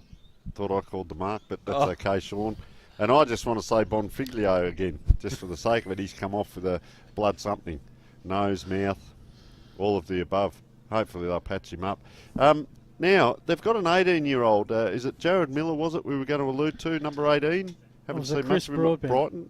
Broadbent, sorry. Playing his first game, number 25. 25, if we can keep an eye out on him. So up it goes. A little bit of a push out there. Umpires let it go. He's starting to get into it a little bit too, Sean. Luke Mitchell. He is indeed, and Big Claughton's got it now. Have a look with the move! Step.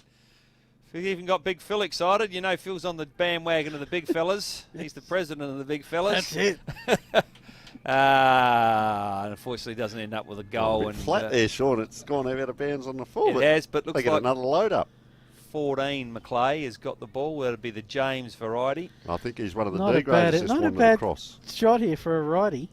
Yep, just lift it up and on top of the post, and Breeze will do the rest. But I'm not sure you make the distance. You don't reckon? Woohoo! Yes! Oh! Here's the inside of the right post that Dad said aim for, and bang, Dad, I aimed for it, and look what happened. You hit it.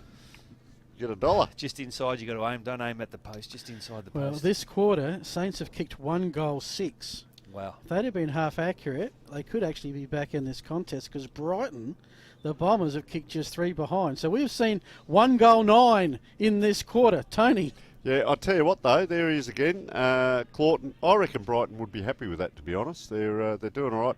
This is where they need to, those type of kicks need to hit, and he's done well there. So this is Hargraves, is it? Yep. He's ambitious. He's going to be 55 when he kicks it.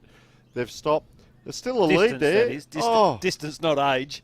Yeah, but have a look at the lead. He's burnt a player who led. McClay's not happy at him. He's going to. So there's another mark. Is that Mitchell? Mitchell, is it? This is the St. Peter's I expected poor to old see.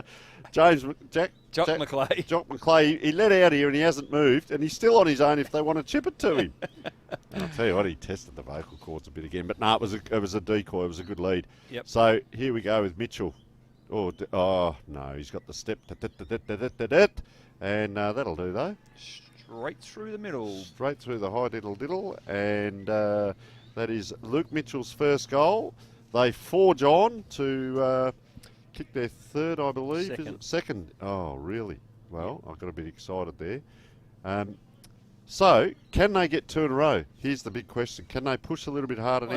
They've got 2 in a row, haven't they? Because Brighton haven't scored one, but you know what I mean? Quickly. So it scores up St. Peter's 2 goals, 6 to Brighton, 6 goals, 5. So a 4-goal margin. Big Claughton's been really impressive the last 5 or 6 minutes. I was just going to say, take us through this bit.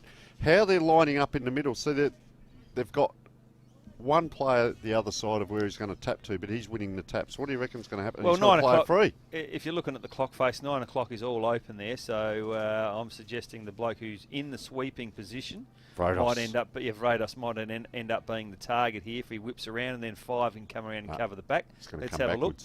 No, you won't ever hit it backwards. Look, have I called it? Straight to 9 o'clock, and Vrados out of the middle. Beautiful bit of ruck work there. That was exceptional. And ended up with Hargraves. Back to Vrados. He's laid it off to O'Brien. On the left foot, Big Jesse. Not able to steer it through. Wasn't a bad effort. But a beautiful piece of ruck work there. That's how you do it. Yeah. Correct. Claughton's having an impact. The midfielders are responding, just not converting as much as they could at the moment. 22-point footy game at the moment. 22 minutes gone. You'd think maybe 4 more minutes. But it is all down St. Peter's end of the ground. Bombers would be happy to keep out of their hands in front of the school building there. Wonder what classes they teach there. I don't. Yeah. Oh, just back. Always worry when you go back to school. Bad memories. Claughton gets the hand passes. The running rover bangs it inside 50. It's a St. Peter's raffle. It's gone to Val Conan. And the Saints, well, you called it. They've kicked 2 within a couple of minutes, 3 for the quarter, and slowly but surely they're edging themselves back in the ball game. Yeah, long way off it though, aren't they? That 3 goals, 7. Wow, 7 points. They've had 10 scoring shots this quarter to 3. But as I said, Brighton don't look like they're under pressure or panicking about them. They're holding them up. Val Conan's first goal this season. For the season? For the season. Wow, hasn't kicked any at training or in the warm-ups or anything. Wow. It's actually recorded somewhere. I think he's come out of the Bs from last week. Oh, no, don't go on that. Don't go down that path again, Sean. Let's have a look at the ruck work, boys. Game this season. There he goes. Down again. Oh, and that is rock hard in the middle and throwing around like a rag doll. Oh, shouldn't be a rag doll, a little sheepy or something like that. Anyway, up it comes, half a jumper on. Claughton just says, I'll just go here and palm it to there. See if we can get it out again. He's got to provide a bit of protection. He's just standing, he's palmed it, and I'd love to see him put his body in and provide a bit of protection for his players there. So he's pointing around here. They've got to play a free back a little bit. Can't get it to him. Brighton come forward, up in the air, 2 on 1. Oh, the man with the glove has just dropped it. Banged it on his boot. Schultz it was. Now it's a race to the boundary. Probably just bobble over there. Oh, look at that. A couple of men just being a bit rugged there. Yep, the at each other. Oh, and there's Tate comes in and gives him a push too. And Foulbush, the game will be over by the time I get through his name. Foulbush Moore it was. Umpire throwing in now. 2 players behind it. I love seeing that behind the ruckman. Jess Watson, he's done that 3 or 4 times, Sean. Yes. Oh, there is a ragdoll. He's paid that hole in the ball too, and I think he can't see. Look, he can't get. Where am I, Mum? Turtle. He's a unique name, Turtle. It's ended up with Matt Saliniata. Scotty Nerlich in the way for Brighton, though. Not able to mark the ball. Hello. Stays alive for St. Peter's. This is where they need to pick their game up. Everyone's calling for holding the ball. It's holding the man. It is. Brave umpire decision. 10 metres out from goal. 45-degree angle. It's going to be McClay, James variety with the ball, which will take him pretty close to Jock in terms of total goals.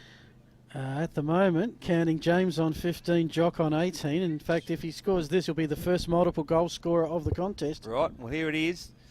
I back him. 20 metres out. Should be bread and butter for the great man. Lays over the ball. Oh, my God. The Jacko Jinx strikes again. Just while we're waiting for that ball to come back. There's about 15 umpires down the back. Look, have a look behind the goals there. All the boys with their wrestling. What do you think they've got in there? A bit of lemon, lime and bitters, or maybe a little bit of Pims? Pims. shandy, lemonade and beer. Don't be extracting the urine out of the college boys. No. Oh, up high and down low. Ball comes. Just got you blokes excited. All right, so That's a barrel. McConnell has it. He's gone with a long kick, but this is Sam Langley, who was the last line of defence for St. Peter's. They'll reload again. They have momentum, the Saints. They wouldn't want, though, to give up a late goal. That critical turnover coming off half-back. Umpire thought that was a bit high on the tackle, but umpire says no, sirree. Who are our two umpires today, Phil? Good segue. Thank you, Jacko. Mark Hill and Paul Smith, the field umpires. Carl Smith and Joseph Coella, the boundary. And Adrian Donaghy and Bruce Amos, Tony, are waving the flags. I would have just said the blokes in green, Sean. That was easy to say. Yeah, well, that's, anyway, that's Mark Hill. He's been around for a long time, Hilly. not able to get it back was Brighton. Do you know what I find quite ironic here? If you drew a line through the centre of the ground here, down that end of the ground, you'd probably say there's hardly any wind. It seems to be up this end. Both teams, it's like there's a circle or a tornado or something going on down here. They just can't get that skill right down this end. Umpire throws it in now. Different ruckman. They still seem to swat the same way. If they can get it inside here, Brighton, they're out. But umpire's going to hold it up. So let's just see. There's a player free behind the pack for St. Peter's here. Brighton, nice tap. Deft tap follows it up. St. Peter's are a little bit hungrier at the ball now, I feel. 3-on-1. Yeah, good work by that player. Really pushed himself through. Matsaludiadis. Out it comes. The ruckman's taking the ground, drops it. That's good play. So this is Fay, it was. Surely that's a free kick. Saw a lot of this in the first quarter. Brighton clearing well. Kicks to a 50-50. In go the hard bodies. Around the back. Miller can't pick it overruns up. The ball. Yep. And probably a 10 to 15 metre kick. Pushes off there. Bit of dusty about Boyle there. Comes back. This is the one that has to hit now. And there it is. The McPherson McPherson. John McPherson. So he's too far out. Kicks it long to the pocket. Nice. Just nice and relaxed, aren't they? And was that the lad Shane Harvey that was just here a moment ago, was it? With Mum, yep. Yeah, it was. Inside 50s, boys. St. Peter's 15 to Brighton 6 for the quarter. Vrados has had 7. O'Brien's had 6. Clearances just in favour of St. Peter's. 7-5, hit-outs 12-4 and tackles 11-8. Thanks to our Dartfish team, led by Big Laurie over there. He's working feverishly. Lockie, yeah. Anyway, Harvey it is, comes in. If I can just call the footy for a tick. St. Peter's to Mitchell, James McClay and Val Conan. Correct. Got the nod from Tony. Any quick thoughts before we take a break and refire the generator? No, well, I've got to have me banana cake and coffee as well, so we all got to fire up a little bit. Brighton, very good. Yeah, much better quarter, though, by St. Peter's, that quarter. What will be interesting, we spoke briefly about this at quarter time, is the change to, will they change their structure going into the breeze in the third quarter? And, if they've got half a brain, and I'm sure that Jeff Riddle watched the same game as we did in the first quarter, when Brighton were able to take the ball very easily away from their back 50 because there were no smalls on the ground that were able to lock the ball in. So I'd be changing that structure, those 3 key forwards. I'd be going with 2 and rotating 1 off the pine and 1 into the ruck. So it's interesting that exactly what it's saying there. Hamish Allen was very prominent that first quarter.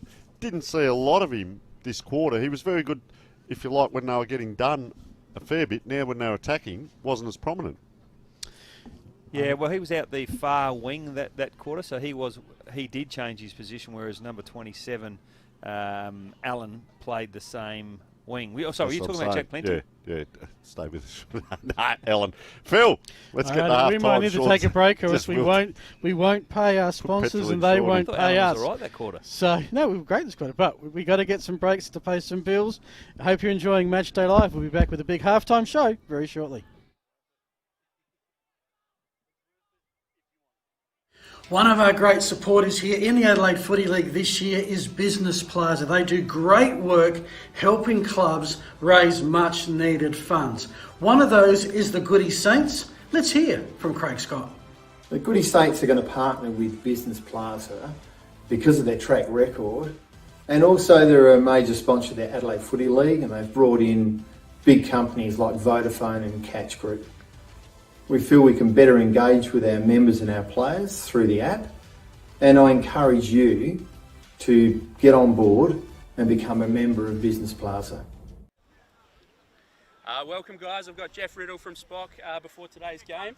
Thanks for joining us, Jeff. No worries, thanks for having me. So after being semi-finalists last year, good to get the season off to a great start. How have you seen the season so far? Yeah, been a really good start. We've had a steady team for the first month, which has always been handy. Boys kept themselves pretty fit during the break. And we're playing some good footy. We had a minor hiccup last week, but the first three rounds I've been very pleased with how the boys have attacked it and playing our style of footy, which is good, and hopefully will hold us in good stead today. Yep. And as you said, a loss to Rocks last week. What can you do to turn that around today? Yeah, so last week was a pretty tough week for the footy club. Some personal issues that sort of happened in the footy club, and it affected the players a bit. Yep. But we've gotten over that. The boys are pretty focused today and keen to make amends and get the game back playing on our terms. We sort of fell away a little bit last week, as I said, to various reasons, and just allowed Rocks to play their style, and we're going to get the game back on our terms today. Okay. And how'd you go about turning that around as a coach? Obviously, it's a bit of a challenge. Was it sort of one-on-one time with the boys, or no? How'd you go about it? Well, as I said, it was a hard week last week. I wasn't actually coaching last week. Okay. I had a family tragedy that sort of happened, but this week I've got the boys back on track mentally. Yep. We watched a lot of vision. We know what we did wrong. And it was just a matter of just speaking to the group and some individuals and as I said, get the game back playing the way we want to play. We didn't play our style at all last week. Okay. And we know our style holds up, and today we're going to try and prove it. Great. And Brighton today, what do you expect from them? Yeah, very physical team. They're a big side, similar to us. Very contested. We know we're going to need to be out our game to win the contested ball and get the ball moving forward. And we back our forwards one-on-one if we can actually get it down there. They touched us up out there last year, and we beat them here last year as well. So we're sort of one-on-one in the last year and a bit. But they're a quality team. They're 4-0 for a reason. So it's up to us now on our home deck, try and prove a point. Absolutely. And who are the key players from your team to look out for today? John Vrodos in the middle. He's one of our new recruits that we got in the off-season. He's an old scholar. Come back from Melbourne, obviously due to Corona and all that sort of stuff. He's been instrumental for us at the moment. Jesse O'Brien, obviously in the midfield as well, quality on-baller. He's our best and fairest winner last year, and if we can get the ball going into our three tools, we can put Brighton under the pressure with James McClay, Jock McClay, and Luke Mitchell. I think all three of them are in the top 5 or 6 goal kickers in the comp. So if we can get the delivery down to them, it all starts in the midfield. If we can get it down to them, it should hold us in good stead. Great. And any late changes at all? Yeah, there is. Tom Matsouliadis pulled out this morning. Okay. And we've brought in Scott Biddle for his first A-grade game for the club.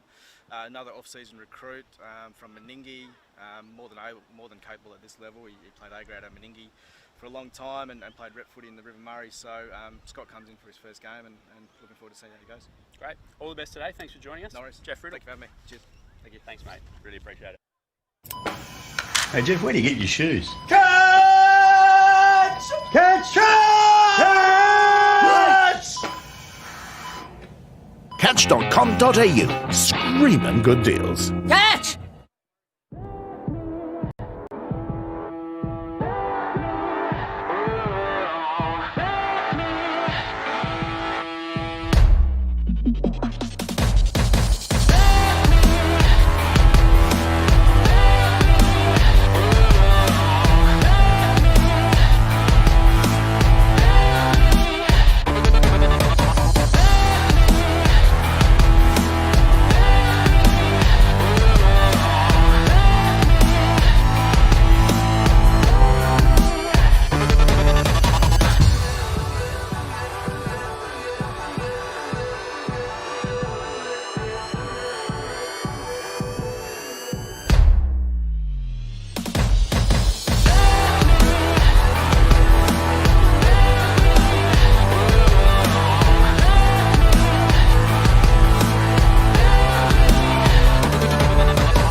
Welcome back. We're ready to get underway. Third quarter, and you're with Tony Neal. So Big Clawton it is in the middle, and well, we'll be interested to hear what the coaches had to say. Bit of a 0-0. Nice breakout there though by Brighton. Pretty much like they started the first quarter. Nice lead-up play. Gets down to it, taken in the back. Pretty much they both dive forward. St. Peter's unable to get forward now. A little bit scrambling around. Ball on the half-forward flank wing area. Quick handball. This is what we see from Brighton. That's a good smother there, and well taken by, that was Hargraves. Taken again, drops it onto the boot, goes forward. Brighton with numbers now. Nice, a little bit high with the kick, nice technique, and McClay down the ground. So he might have gone back a little bit there, Sean. Well, they look like they have gone a bit smaller, so obviously tuned in the coach at half-time to our suggestion that they needed to go smaller this quarter, and that's how they've started. McPherson taps it intelligently on, keeps it alive for around the corner. That looks like it might be Jared Miller, and his first goal for the game, although he's hit the post. How come every time I call a goal it hits the post? 4 posts of the game, Big Benny tells me. Toby Schulz with the left foot, long into the breeze, outside 50. The big Brockman fly at it. No one's able to take it. Kept alive nicely. Ends up with Tate on the left foot. Heads towards the boundary, and I think that might be Tarkin Brown again. He's been all right. He's playing a bit deeper this quarter.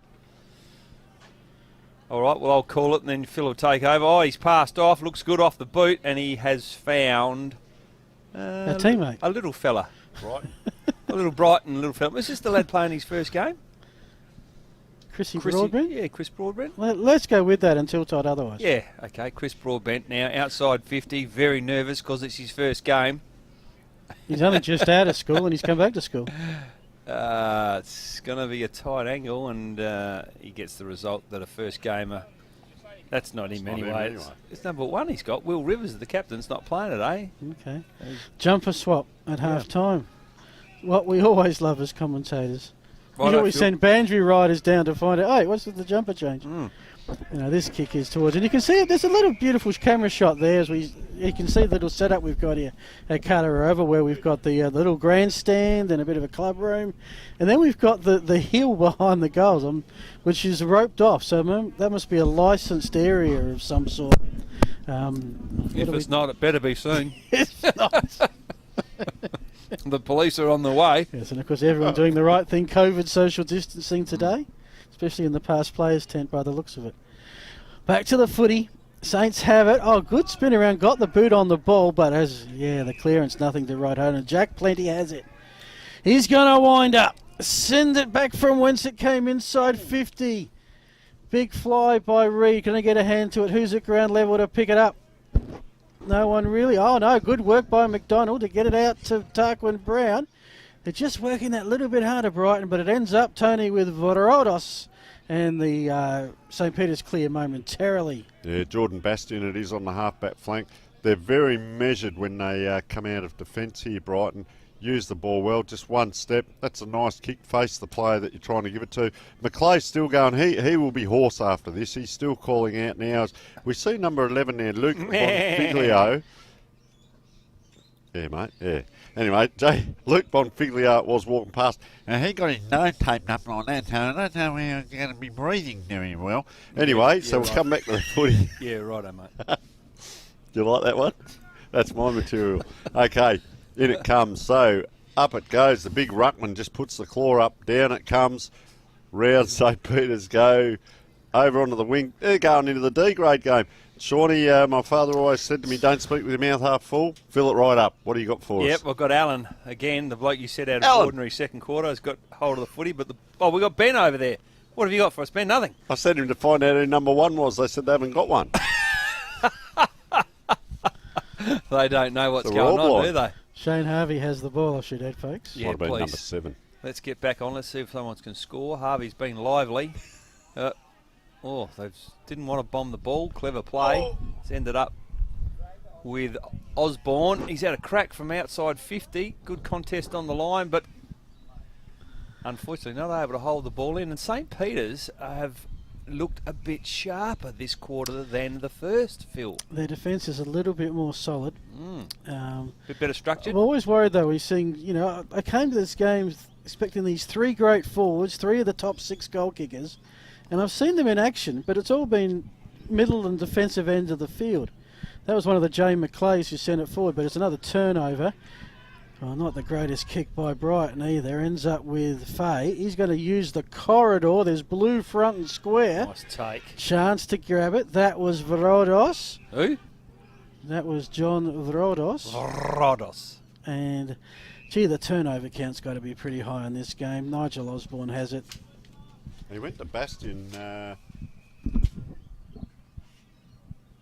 Inside story, interesting story I should say, on Vrodos. Came from here originally and then moved over to Melbourne to do university. Played with the Uni Blacks over there. Oh. Was the school captain. Was going to stay there, but the COVID thing set in, boys. And he's another one, another club that's benefited by the COVID. South Australia have done well out of the COVID. He's been the best players for him every week, Sean. So, yeah, very good pick. So, Yep. bobbling around now. Oh, great Harvey. take. He led forward Shane Harvey like a whippet, wasn't he, around? That's a beautiful kick. They're looking like the first quarter Brighton we saw. Tarkin Brown, it is. Second shot from out here. So what he's going to do, he's got the wind pretty much going with him. So if he kicks, as you said earlier, Sean, to the inside of the far post, it should just drag back a little bit. Just a producer's note, first goal of the quarter. We'll get some stats at half from half-time. Got some Phil. really good speed, Tarkin Brown. His Hasn't first he? couple of metres And is terrific. Puts the hands up and takes it. One grab player too. Very direct with the kick. Puts it right across. Probably the wind didn't take it. And out of bounds. Just punched over as we see a couple of changes now. St. Peter's, they're starting to reel him in. So McClay is he's up in the middle of the ground here as the umpire's going to throw this in right next to the point post. The big ruckman's been at it all day. The other thing we'll notice here, look, Brighton change up their ruckman. They don't mind if they're a bit outdone in height in the ruck. Yeah. A lot of times there, Sean. Take it away. No, you're right. Harvey's got it. Got caught, though. It's holding the ball. It's McClay, James variety. Keeps it alive, looking for his brother. Brother charges in. Didn't want to bend. He's got sciatica. He keeps it along to Alan Vrodos. Nice kick in quick over the top. Looking for Robs. Gets it. Can he make something of this?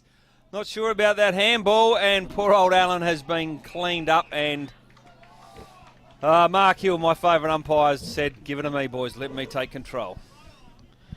Well, rare stoppage inside St. Peter's. Forward 50, Mitchell, the hand pass back. Here's going to be a shot deep in the pocket. Well, a bit good jump by Ben McGill. Couldn't grab it in. It's going to be a throw on. A rare stoppage down this northern end. Not sure what you call this. The North Adelaide end, the Hackney end. We're sort of in Hackney, aren't we? They call it the scum end here. Tennis courts end. Is that because you parked there in that end, Jacko? Or The Jacko car just park taking end. it back a bit? Saints are trying to do something with it, but no, they can't do it. Brighton's defence today has been pretty solid all day round. Ben and they're going to Tate. get a clearance, albeit momentarily, Tony. You know what's interesting? Alan's playing the far wing again, so we're not getting the matchup that we really wanted from quarter time because they've left Alan out in the same wing for two quarters. And Tarkin Brown it is, takes it, now looks inside, precise kick, a little bit too short, but second player backing up, the ruckman can't chase, just runs on, straight through. He knew straight away when he kicked that, Jacob Carger that is, and that's his first goal for the day as well.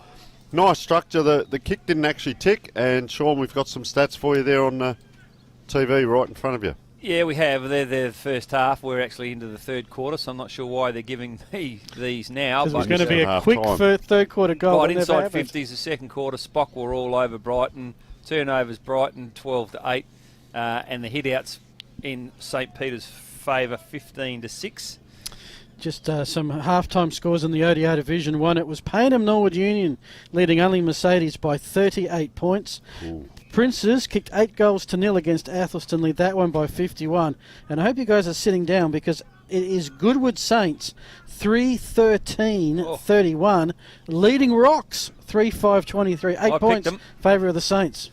I picked him, but out of the middle it's Harrison Boyle goes long. The old McPherson gets it off the ground. That's why he's in the side.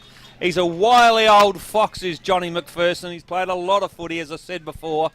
And that's his second goal for the game. They're going to miss him when he heads off to the mines in a few weeks' time.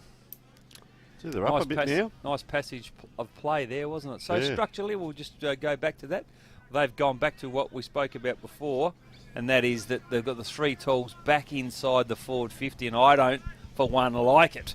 Inside 50s this quarter, Brighton 7, St. Peter's 1. And there's a bit of antsy-pantsy going on in the back 50. Old McClay's trying to have Obbs. Looks like he's getting a little bit of niggle from the Brighton defender. No, it's not Wellsby. Oh, it's the hyphen man. The hyphenator, the cheese man. Right. We're back in the middle. There's St. Rodos. Peter's get the quick clearance out. Bouncing ball. Running hard to meet it aggressively. Always like to see that was Obbs. Managed to get the hand pass away. Bombers always, though, with the pressure of the tackle, they get the free. And it's going to be with Nigel Osborne. Defensive edge, centre square. The Bombers doing it on the bit at the moment. 34-point leaders.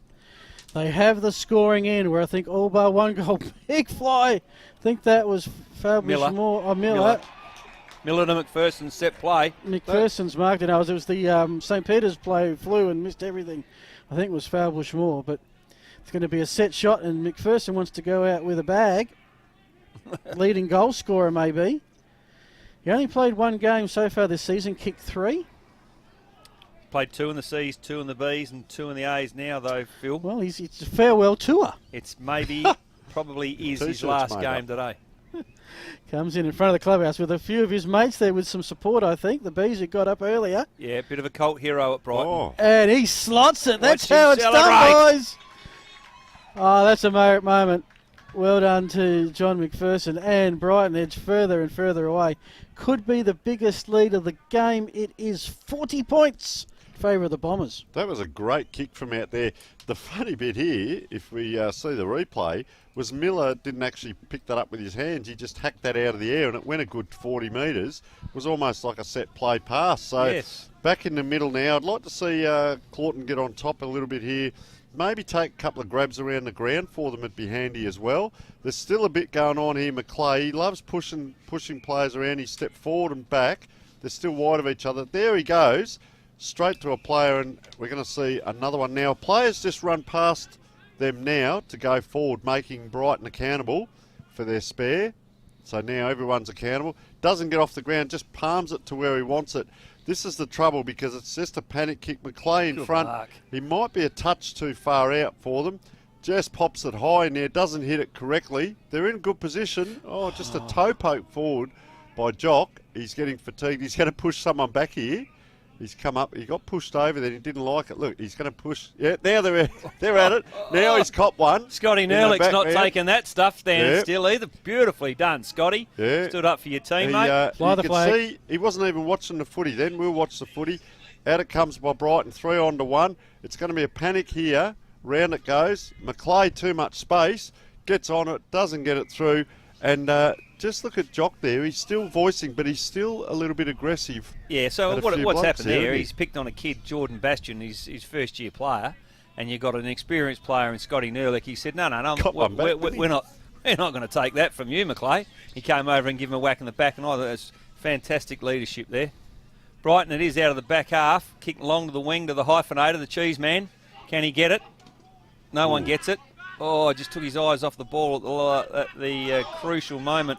Jordan Bastion. Umpire's missed Nerlick ends up with it. Oh, unfortunately, turns the ball over. It's with James Moriarty. Goes inboard. Finds one of the McGills. Toby Shaw's the left footer who wheel onto the left. Unfortunately, that defender didn't know that. Should have covered the left better. And as a result, he's able to get an easy kick away. Back on Nerlick. He fumbles. Might get a free kick for Ed High. Hilly says, no, we're not giving any soft free kicks. Pays a hole in the ball, in fact. Ho, Hilly. Didn't want me to slam him on, but if you watch the replay, mate, I think you missed the first one. You gave the second one. Just while he's coming back, Sean, if I can. Jordan Bastion there, number 39 for Brighton. He's just struggling a little bit. He's got a touch. You see him in the background. He's just had a touch of cramp down in front of us. 14 minutes into the third quarter on a warm day. That might be a little bit telling a little bit later. Good size for a first-year player out of their 18s. Call it through, Jack A. But this is the hyphenator. Fabelschmal kicks it beautifully off the boot. Oh, my God. Has he gone for the inside of the right post? He has, and it's gone inside the post. And that's a goal. That's a valuable goal to St. Peter's. That pushes them out to 4 goals, 9. Still trailing Brighton by 6 goals. First time the Saints have kicked one to that end, and only the second time we've seen one. Just some other scores at halftime around the other grades, because I know we have other clubs listening. Foss lead Teacher Gully by 4 points. Seaton lead Broadview by 26. Sacred Heart Old Iggy's by 20. Div 3 Plimpton lead Edwardstown by 5 points. That's exciting. Kilburn lead Mitcham by 4. Div 4. Jeps Cross lead Morphettville Park by 6. It's Lockley's by 65 over Rosie's. Salisbury 16, and Colonel Lake Gardens West Croydon by 24. That's as much as I can fit in one breath. Tony! So Brighton, the handball was stolen, and they're coming forward again here, Scotch. So Scotch? You've been on the Scotch. Well, you blokes talking, so pass that vodka, will you? Anyway, up it goes. Player in front there, couldn't get a hand to it, the ruckman.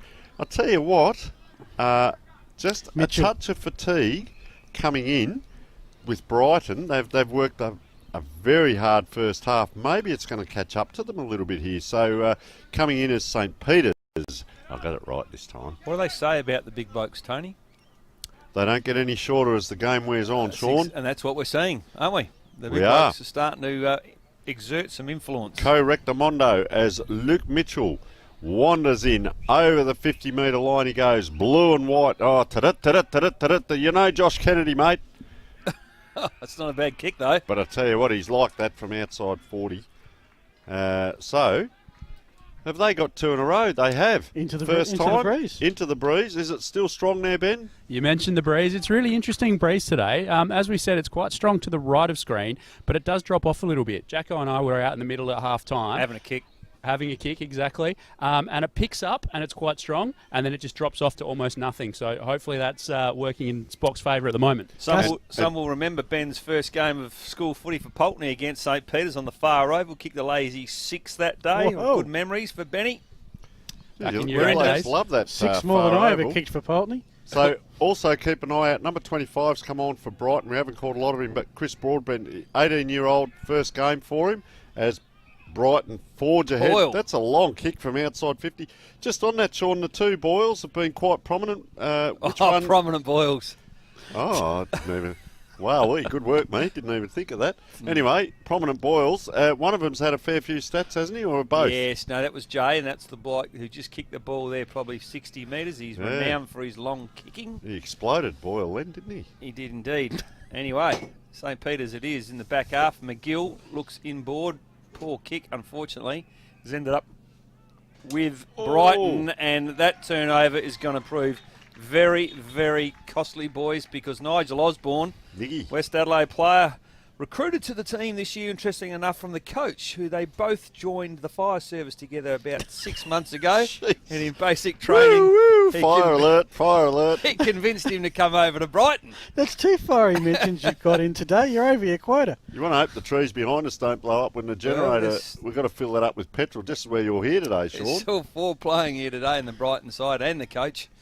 And, well, I'll tell you what, Nigel Osborne's pretty handy recruit, boys. He's been pretty serviceable most of the game, but that turnover kick inboard was marked was the dangerous one. The one they needed, wasn't it? And he's a fireman too. Mark Believe Hill it. throws the ball up because he can't bounce anymore. He's gone, but have a look at Boyle. Bounce out of the middle, almost heading towards best on ground. He's after the Dartfish beanie, there's no doubt about that. All the players want it now. Tarkin Brown, the big bull, been impressed with his game. 2 on 1. Geez, I tell you what, if it rains in the finals, boys, get on Brighton by plenty. I reckon they've got a side that can compete in any conditions, but in the wet. Number 9, Boyle again, screws at the top of the square. It's a beautiful take by Venning. Oh, that'll test his shoulder out again. Ouch. And he hasn't paid holding the ball there, has he? What did he pay? Holding the ball. Yeah, well, it's a Brighton free. Wow, that's a tough decision. So, mate. Saints free. Yep. All right, Phil, what do you got for us? Oh, well, I got Langley, who's passed off. This is where Saints have struggled, clearing off half-back. That looks better. And we've got a play on the outer side. The other game behind you is Saints versus Teacher Galley in a lower grade. In front here, the OTR Division 1. Top of the table clash. Brighton undefeated.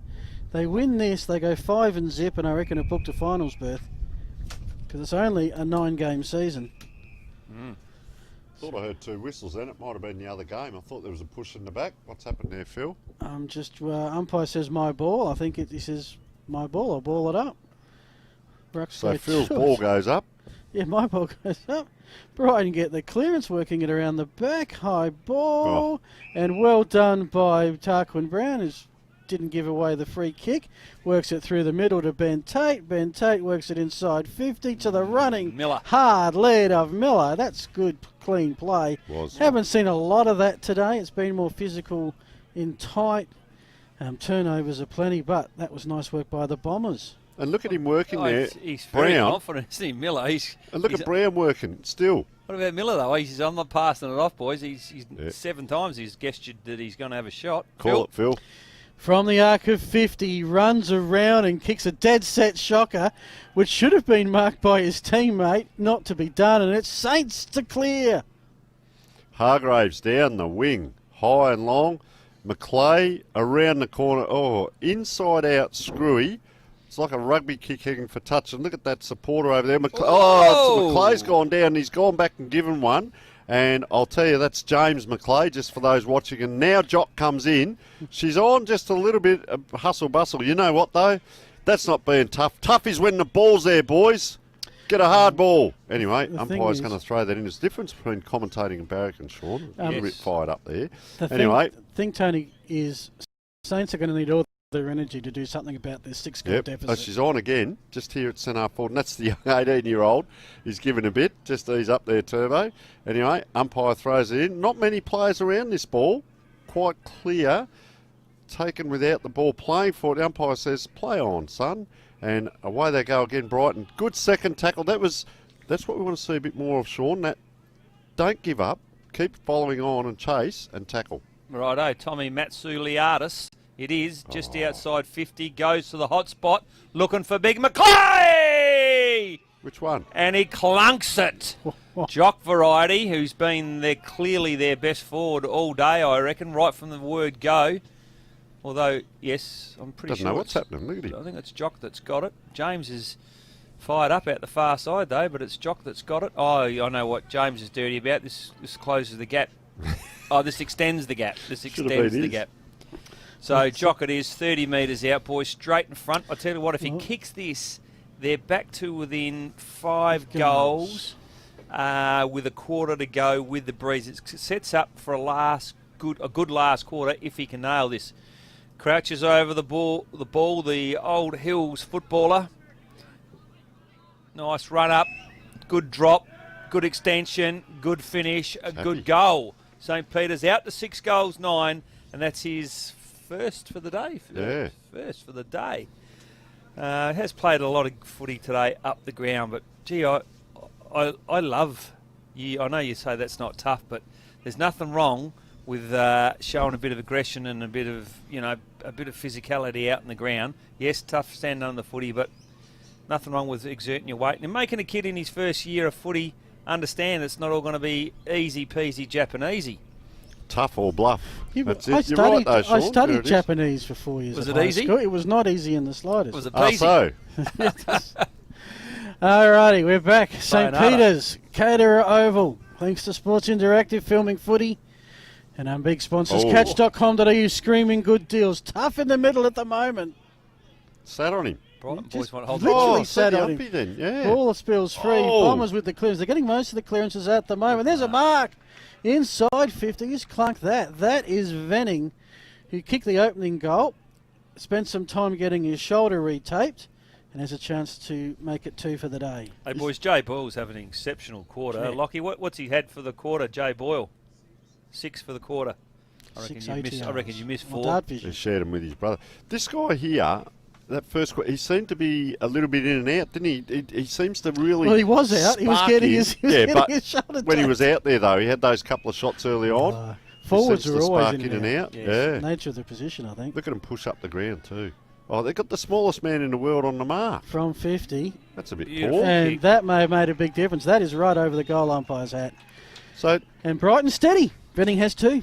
Not being disrespectful, but no, that's my. I always worry when people Nick start. McGill. Yeah. This is going nowhere. Okay, Nick McGill was on the mark, and Big Clawton was standing in the middle. Why wouldn't you put the tallest man on the mark? Exactly. Just basic stuff for a visual. Anyway, I'll get off that. We're back into the middle. Yeah, hey, it's the 1%ers, Tone. Thank you, Sean. Well, they're back in it now. They've just broken away a little bit. Third quarter can set up. You alluded before, St. Peter's could get quite close here and come home with the breeze to make it a great game as the moon is shining over us here at St. Peter's Caterer Oval. Beautiful Caterer Oval. OTR Division 1 football, ladies and gentlemen. Up it goes. Beautiful throw up. 0-0. Out they come, St. Peter's Vodos. Oh, a player actually got tripped over accidentally in the middle, and he's still down. Got a boot in the head accidentally. So he's picked himself up here, Bastion. See, just that little bit of fatigue now. We're going to see kicks miss. Oh, slow to come in, though, was Wakefield, but he got away with it. Left-handed handball. Now the kick up in the air. See, they've stopped using the ball as they were earlier on. Nice mop up. There's Venning again. Oh, look at this. Miller. What's going on there? Miller. Yeah, he just stood there and He waited. knows how to celebrate, Miller. And he's pretty happy about it, is he? Yeah. Geez, that was almost a little bit of slower football. Skills just dropped away a bit as we're getting later in the quarter. Right, and way it went. I'll tell you what's impressive about that was Jordan Bastion, the first-year player. We've spoken a little bit about his duel on Maclay. But he's gone and met the ball several times. When the ball's come into the forward 50, he's just gone, bang, I'm leaving you, and gone and attack the footy. And that's what he did then. And Brighton get a goal as a result. Fantastic work from a young fella. Good on him. They're into the other young fella Yeah, down here, he's so not- every now and then. He's not being intimidated at all, which is really impressive, you know. And certainly Maclay's Look at him. is aggressive towards him and whacking him, and it's not worrying him at all. When the ball comes in, he attacks the footy. Anyway, back in the middle with Hilly, throws it up. Clawton gets it. Twice that's happened. But Nigel Osborne gets it. Ooh, ribs. Well, yes, bit of dead airspace there, boys. Well, I was watching Patrick Fahey get collected in all of that, but he's up, which is good to see. As off hands by Allen. Allen. 2-1 Saints. Oh, that's a free kick all day, every day. Yeah. Slow to play the whistle, though, wasn't he? I thought he wasn't going to pay it. So, as we work out who's got the call here at the moment, I think I'll just take over. How many goals this quarter, Phil? Feels like we've had a lot of goals. It's parked. It took a while to get our first, and it's picked up a little bit. So this is Hugo Fabush-Moore. Jared Pollock. And the Tony Neal assigned Jared Pole doppelganger. He comes in 20 metres out, pretty much straight in front, and he's made the goal umpire work. Jeez. And has slotted it. So he's got 2 now, I reckon. I thought he was doing a Tony Neal. They're prematurely celebrating. Yeah. I'm with you. But you're right. So at the moment, Saints have kicked 4 goals straight this quarter. So they've started, that score looks a lot better, 7-9 than it was 3-9. Brighton, however, have kicked 6 goals 3. So it has been a 10-goal quarter. Inside 50s well in favour of Brighton, 13-8. Clearances 9-5 Brighton. Hit-outs pretty even this quarter, believe it or not. And free kicks, St. Peter's 6 to Brighton's 3. So Brighton are working 9 to 5, Sean. That's very good. So what a way to make a living. Anyway, our ruckman line up again. Can he get up over the top of him, the tall man? But he hits it back the other way. Boyle. Very good play. Boyle again it was. Long high kick, isn't it, out of the middle? Up they go. Just walks. Will he celebrate again? He's celebrating again, let's Miller. Have a look. Oh, geez, he's going around the boundary, isn't he? He's run further around the boundary to celebrate than he has to run to get that ball, Jared Miller. It just fell in for him. Very good tap in the middle. They tapped back the, I guess the check side, the defensive side, and Boyle just ran through, belted it forward, and quality of numbers down forward for them. Sean allowed Miller just to walk into that goal. Well, I think he's been the best clearance player by the length of the straight this Boyle, quarter. Boyle. Carger early in the game, but Boyle's been exceptional since half-time.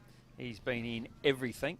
Getting towards a beanie, do you reckon? Miller, the ex-Woodville West Torrens player, who I believe has been well received out at Brighton. He travels a fair way from West Lakes to play there. Kicks 2 in a row, I reckon. But the young lad who's impressing me in the ruck, Wakefield, he's got a good spring, and he wins that one. And again, Boyle, but it's not. It's, in the end, Hargraves who clears it out, finds McGill. Good mark under some real heat there. Have a look at Maclay and Bastian come together here. Maclay got pushed over into the square then on that ball up off the ball. Now Maclay leads forward. Bang. Yep, Hargraves it is who kicks it in and finds Jock McClay, and this is for 2 in a row for Jock if he nails this one, I think. Yep. And this is his second for the game, Phil, or his third if he gets He's had one so far. So those top 3 goal scorers we mentioned, right now Luke Mitchell has 2, James McClay 1, Jock McClay 1, with 2 pending. Boyle 9 clearances for the quarter, boys. That's an outstanding quarter of football by any one player. Jock McClay lining him up, head straight in, directly in front. I'll back him from here. Looks good off the boot. My godfather. Leading goal kicker every time you call something. What is going on there? Clearances in total, that is, for Boyle, not this quarter, 9. I was going to say that's an exceptional, Lockie, my erstwhile stats man. Erstwhile. We got 2 erstwhile performers today. Brighton clear it. Phil. Yours, Yep. fresh air. Jacob Carger into some space. Duck. Ben wants a touch. No, Miller. it's not going to come out. Miller.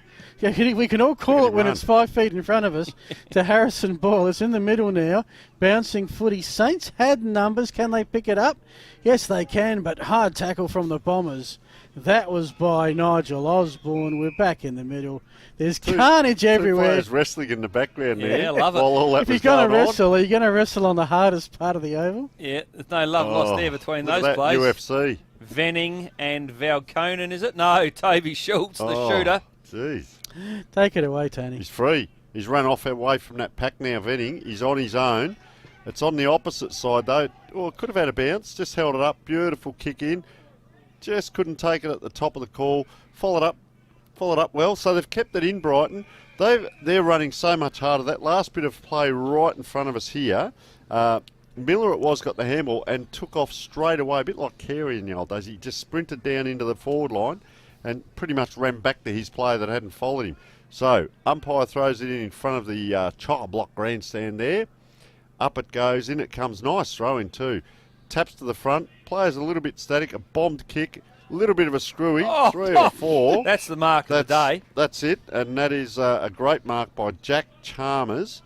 Just going back now, just settled things down a bit for Brighton. We're 32 minutes into the quarter, kicks it along the boundary, and that'll do, she said. We haven't called his name a lot today, but I know the coach nice has been mark. extremely happy. He's been best on ground twice so far out of the 4 games.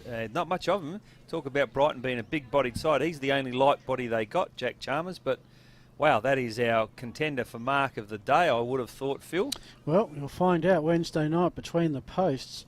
That quarter, we had a 10-goal first half. We had an 11-goal third quarter. Yep.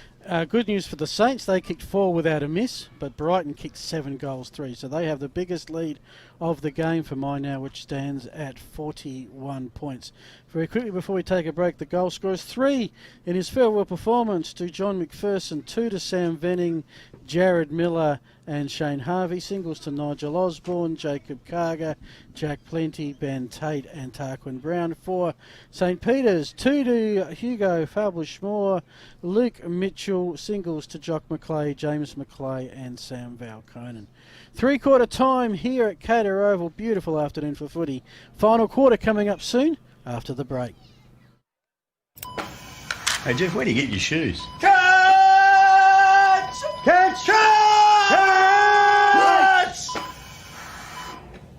Catch! Catch.com.au. Screaming good deals. Catch!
Welcome back, everyone. Three-quarter time. Thanks to catch.com.au. Screaming good deals. It's the top of the table clash between Spock, St Peter's Old Collegians, and Brighton. Some stats there, and it showed, Brighton had some more inside 50s. They had a really good quarter. 15 inside 50s, 7 goals, 3. Meant they usually got a score of some sort. Yeah, what's interesting when you look at the stats, I guess the one that jumps out at me is the hit-outs. Brighton 15 to 10 that quarter, and when you look at the difference in the size of the ruckmans, Cloughton versus Wakefield, you would assume that Cloughton would be well on top of the hit-outs. Not necessarily the clearances, but the hit-outs, but that wasn't the case.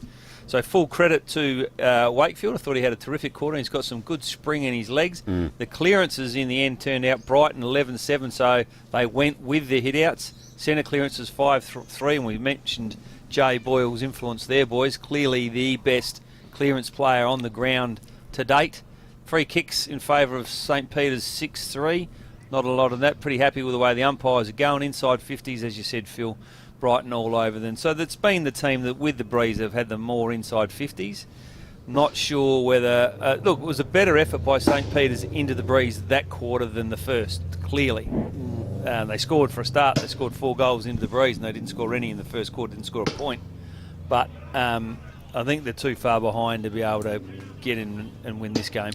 Oh, no, look, 40. I have a 40-40 rule on the Sandful, and I have no reason to believe it's different here. If you're 40 points up with 40 minutes of game time left, aka 20-minute mark of the third quarter, you just don't lose. Right. Speaking of other scores, Payneham Norwood Union are probably putting on their best performance of the season.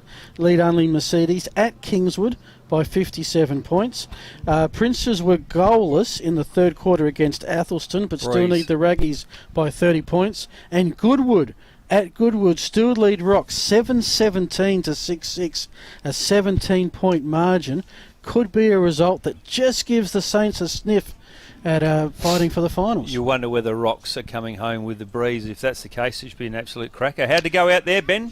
Yeah, pretty well, thank you. The message from Brighton, use the ball well. They're in control at the moment. Look to work the handball. Be smart. They're in control of the game, so don't give it up. But still take on the game when they get the opportunity to do so. Over at Spock, again, take the game on. Use the breeze.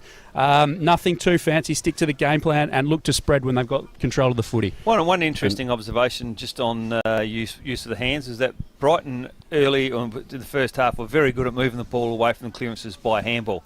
That quarter was complete contrast, whether it's because they had the breeze. They were happy to just bomb the ball on occasions away rather than finesse the ball. So it'll be interesting to see what they do this quarter with the into the breeze. And Ben, might get you to check if both sides have their full 4-man interchange available for the final quarter. If the teams are 1 or 2 down, as tends to happen at this level. I'm not sure. The banjo umpire's looking, well, we know it's a broadcast. Where's the green light?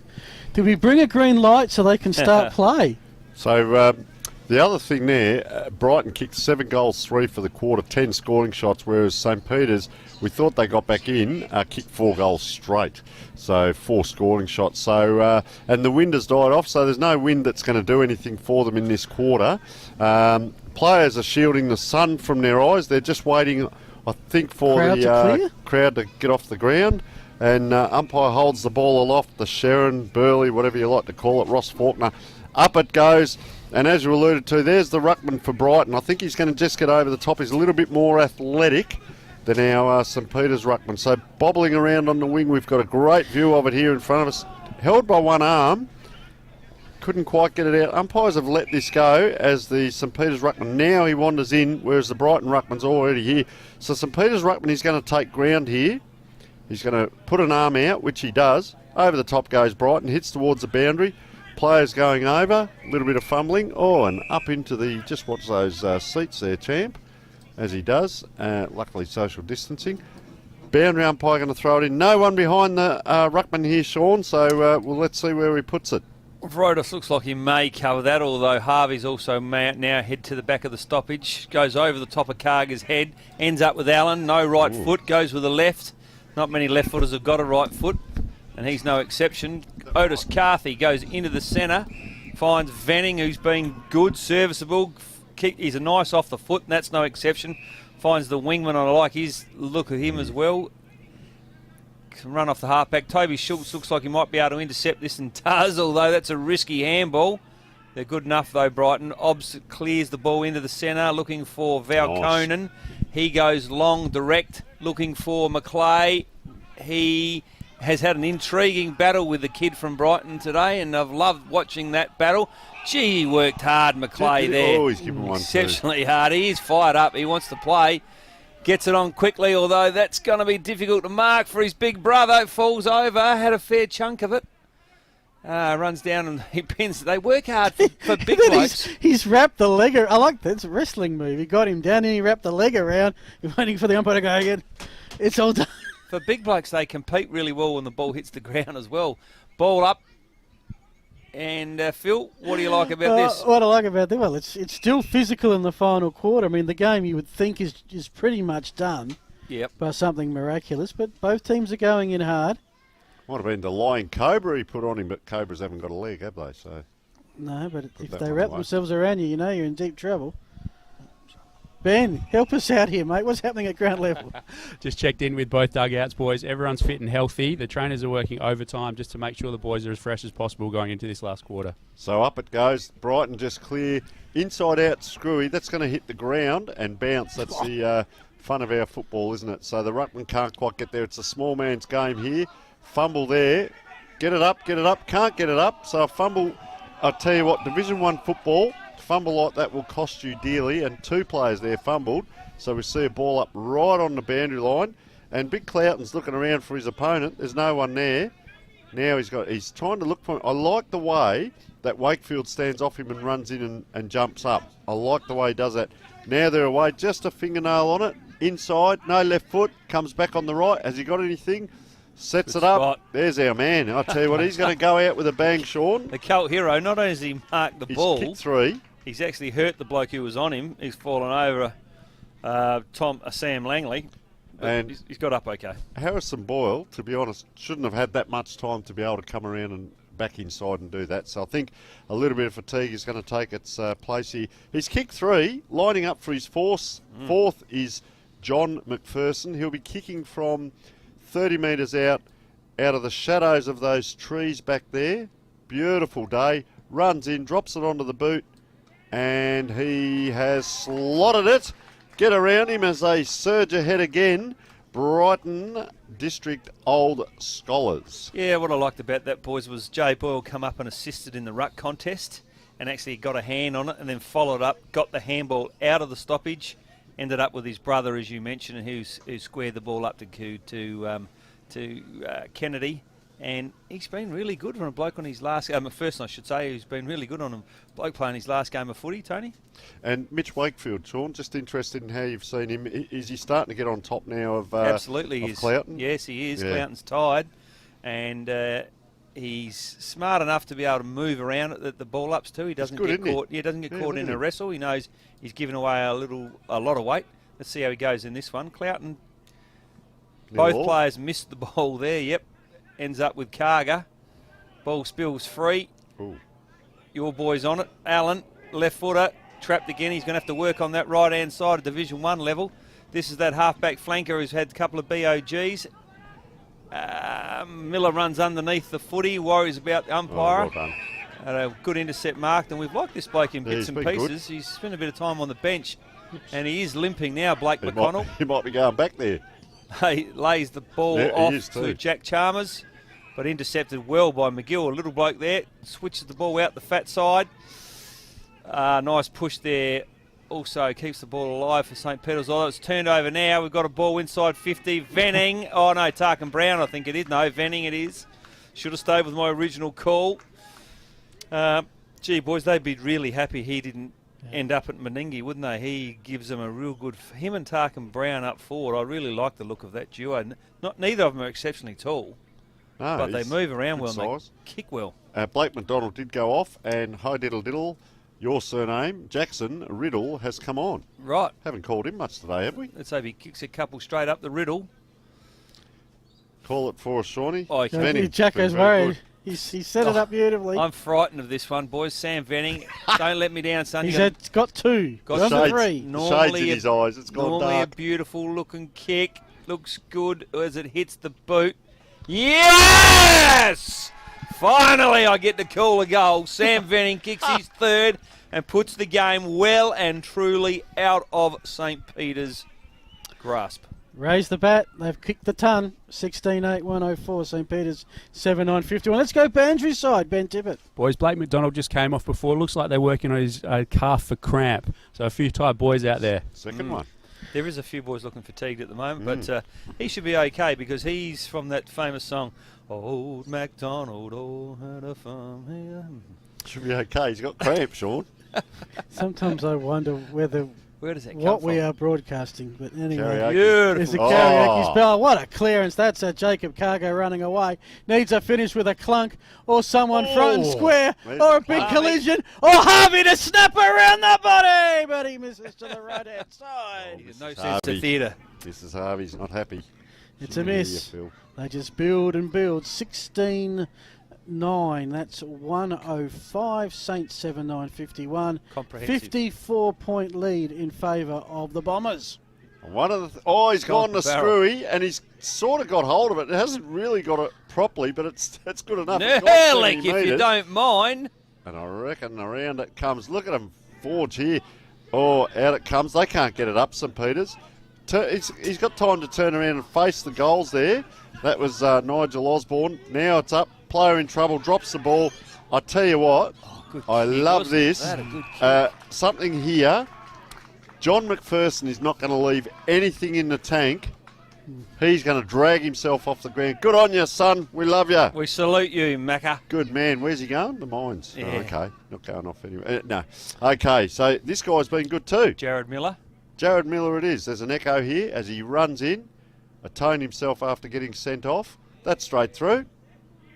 There it is. Oh, Celebrates does well, he doesn't like he? a celebration? I tell you what, that's his third. Or Phil wants 3 pies, one of the two. I think that is his third. Thank you very much, Phil. And I reckon that's the first one from a set shot, because the other two he just crumbed and he was in the right spot and ran through. As we see young Blake McDonald just running up and down the boundary in front of us here, which is very good. Nice coloured mouthguard as well. So coming back to the middle, I'll tell you what a Brighton kick this quarter. 3 goals, 1, and poor old St. Peter's. They've had it down once, haven't they, when Maclay? Yep, they're clearly running over the Gee top of them. whiz. They look fitter, and they're really impressed by the ruckman. Wakefield, his second half has been exceptional. He's still there. Cloughton's gone off. He's up against O'Brien. He wins it. Ball goes forward. Spills out now towards the centre wing. Good pace. And the Brighton player, number 17, Jack Chalmers, who's had an exceptional last quarter too, takes the ball safely out of bounds. And yes, Phil. Well, that won't sound too much like Bruce McAvaney and ask lots of questions. Yeah. We've seen every team in Div 1. Yep. Are Brighton the team to beat?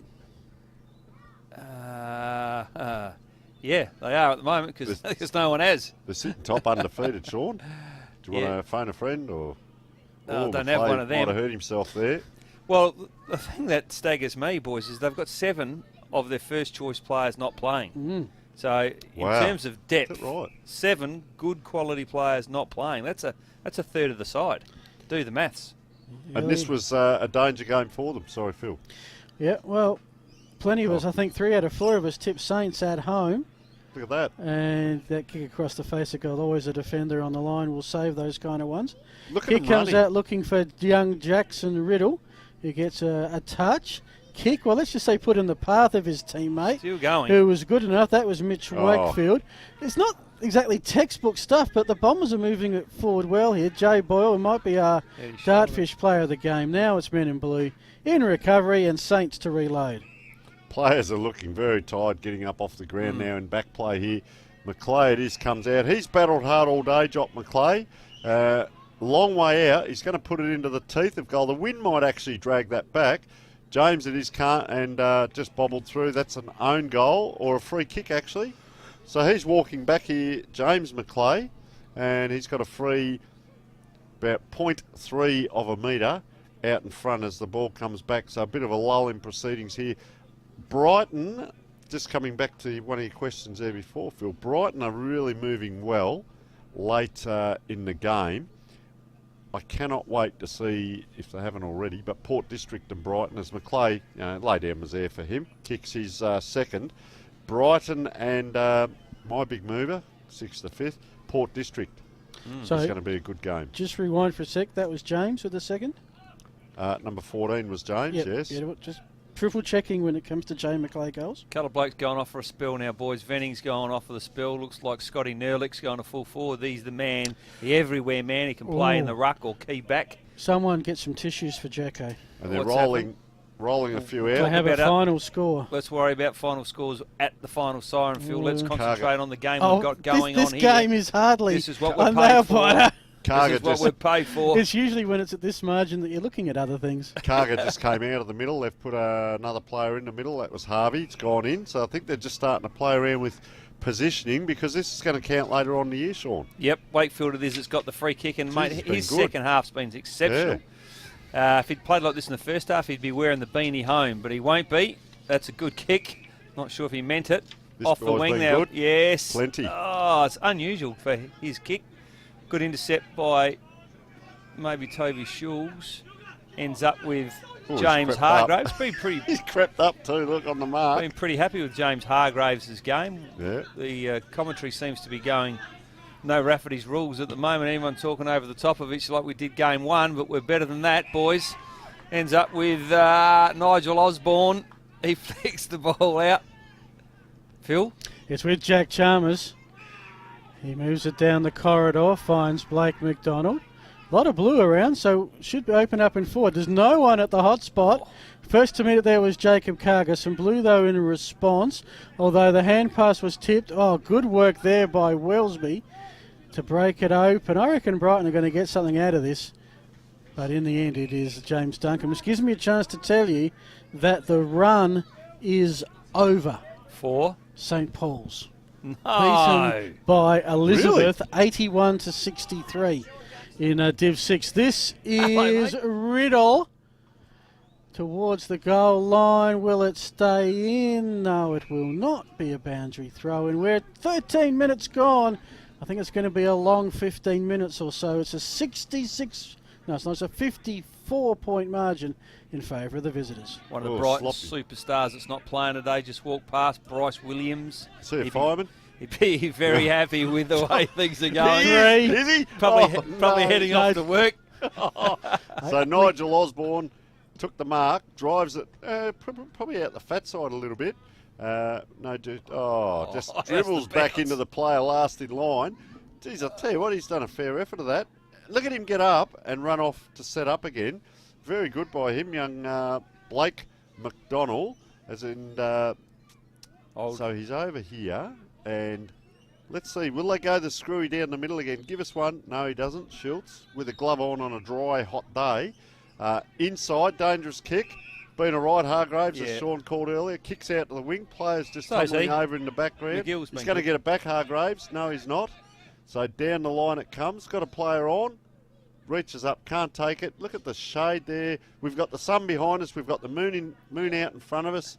And we've got Sean and Phil in the van with us. Oh, it doesn't get any better than that. Yes, this is footy at its purest. I don't know what that means, but I like the sound of it. Filtered. The game is petering out to a 9-goal margin. Who would have picked this before the game? Certainly not me. I picked. There's an echo. Hearing myself in backfeed. Just to give you who did pick Security. it. Well, to give it fair, Tony did pick the Bombers to win. Was the only one. Jeez, what am I up for? Three feeds, carton of beer. What else have I got coming? I'm still waiting though every week. And I think I'm the outlier with the Saints at 22. So we expected it to be close. This is Luke Mitchell to maybe narrow the margin back towards that somewhat. For goal number 3, be the leading goal scorer. He dobs it. Let's have a look at the reaction from the crowd behind the goals. Not much to that. Not since the start of the game. No, they've lost interest behind the goals. It's more about their... What were they drinking, Ben? What were the St. Peter's boys drinking earlier on? You caught them...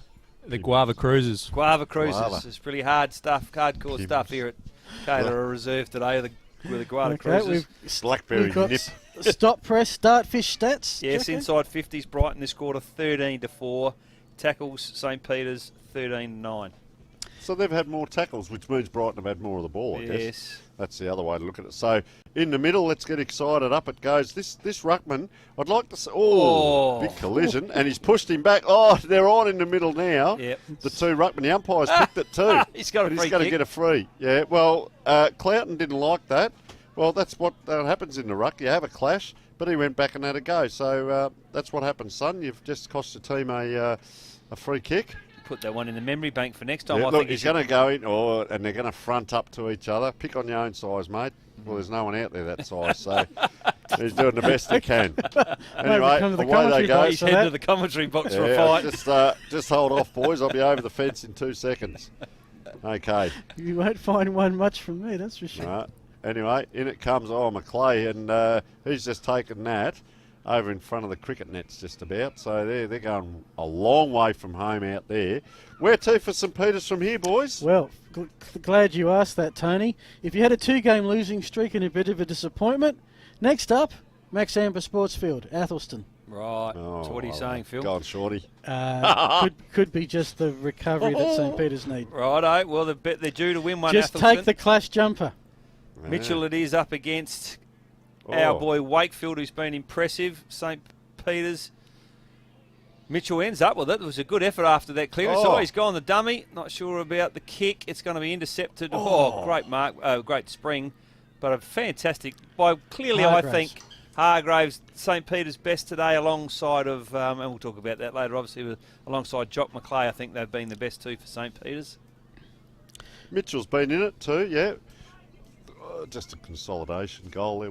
Consolation's probably the word I was looking for. What do they kick? They've kicked, see, like their third quarter, so they've kicked 3 again. What do they kicked after half time? 7.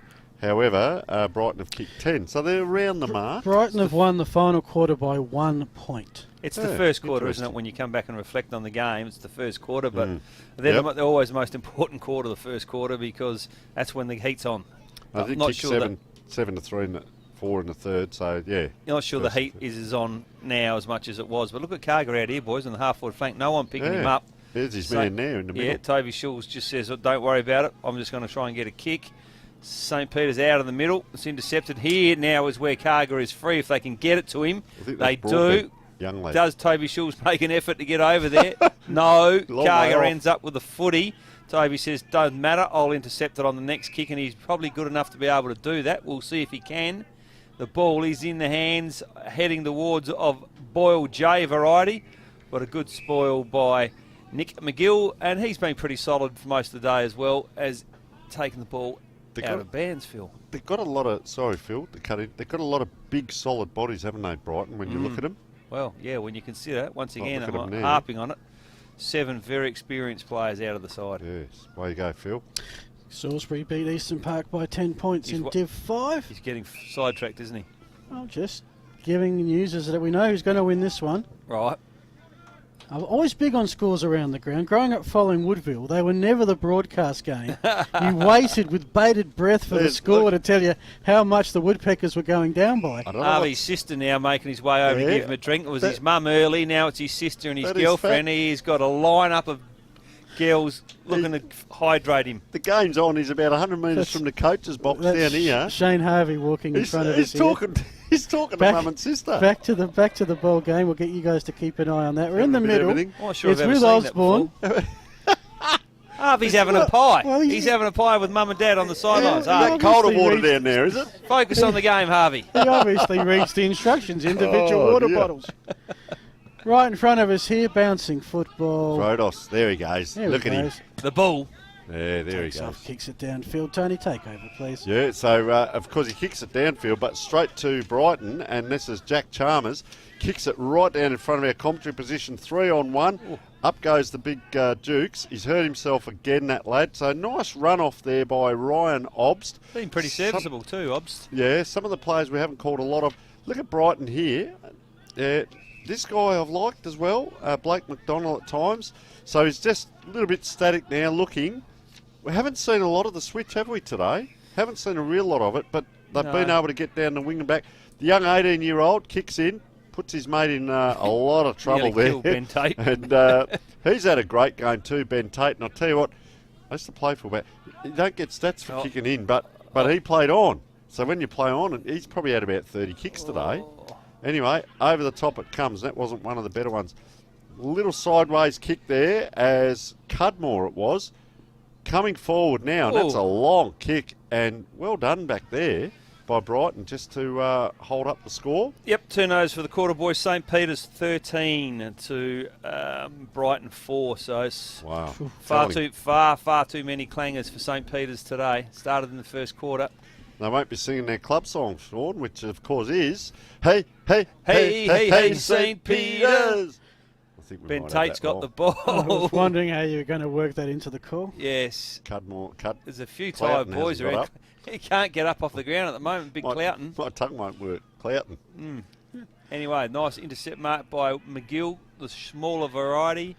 And that is Benjamin. One plays half forward, one plays half back. They try and look for each other. Ben it is. Will he have a shot? No. Disciplined thing. Top of the square. Looking for! And not finding. But Toby Schulz, the left footer, will put this through without a doubt. Oh, my God, Toby. There's more players laying on the ground than standing up out there. Have a look at them. They're still not getting up off the ground. It was a big pack that descended there, Tone.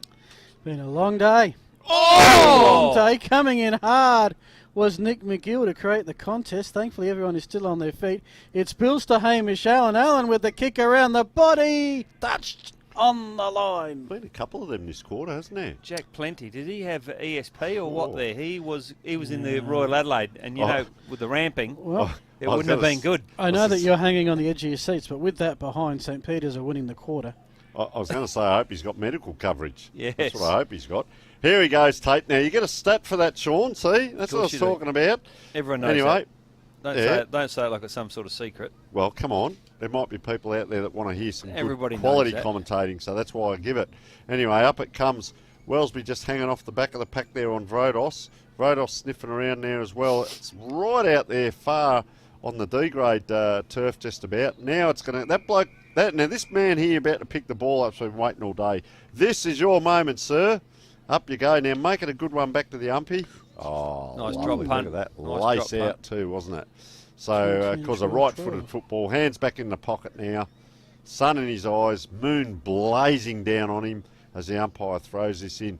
A lot of players spread out now. We're not as much congestion around the ball. I'm tired. Speak for yourself. Anyway, here he goes. Vrodos trips as he goes forward. Just handballs forward. And he trips as he goes forward. I hope he hasn't done a knee or anything. It looked like a knee, didn't it? Yeah, he got just up though. Collapsed, fell over the sprinkler by the sound of it. He's lively though. Look at him. He's up after it again, McGill. He'll get this if it hits the ground. That is a great mark. That is the mark of the day. Just 99 minutes too late. Yep. James McClay. James McClay. You may as well call this, mate. Play You've called the last 2 minutes. All right. Can I? Do you mind? James McClay. Sometimes I don't even breathe, you know. It just works like that. Like a fish underwater. James just keeps going. McClay rolls off the tongue. They do drop the ball a little bit funny, the McClay brothers, as he wanders in straight over the umpire's head, and that is a great goal. You can drop it any way you want. That was James? James. Okay. And he's kicked 3, and I'll tell you I'll tell you what. He's moving up. Are they equal? It's tightening. The latest St. Peter's goal scoring list. Jock has 19. James has 17. Luke Mitchell has 16. Wow. Yeah. Wow. And Alex Forster for Pembroke in Division 3 or 4-3, is it, Sean? He wants to get going. Actually, they are 4. You were right at the first call. Hey, it'll be interesting. I'll call it now. You have a rest, Tony. Matt might put you out for the rest of the game after that effort. Cloughton versus Wakefield. Wonder whether there'll be anything from the last clash, boys, in the middle. Will he go at him, Cloughton? No, he doesn't. Misses the ball.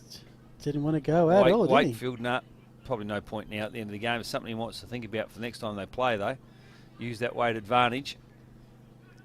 Ball is bobbling up, as Tony Neal would say. The commentator's commentator ends up with Harrison Boyle, brother of, ends up with Brighton. Shane Harvey, who can't run, he's full, his belly's full from mum, dad, auntie, uncle, and all his relatives here giving him water. The camel. Yes. There he is. He's got it, as if on cue. You know what he was doing out there? He's having a drink. There's a tap over there. He was heading for it. He's a thirsty boy. I've never seen anyone stop for a steak sandwich before, though, in the middle of a game. This is now in the hands of Tark and Brown, who, guys, was very impressive right from the word go, and he's laid it off unselfishly to Tom Wellesby, who went missing in the start of this quarter. I think he spent a fair bit of time on the pine because I liked his game in the first half. Wellesby hasn't kicked a goal thus far this season, and if he scores a goal, he will be Brighton's 10th goal scorer this game. Beautiful stats, Phil. That's what we love about the Herden. You heard it here on the grapevine. Oh. Wellesby, good, off the boot. I say that every time. It's always good off the boot. I know. Don't go too early, Sean. You Please. sound like my wife. You're putting a moz. Oh. Putting a moz on him.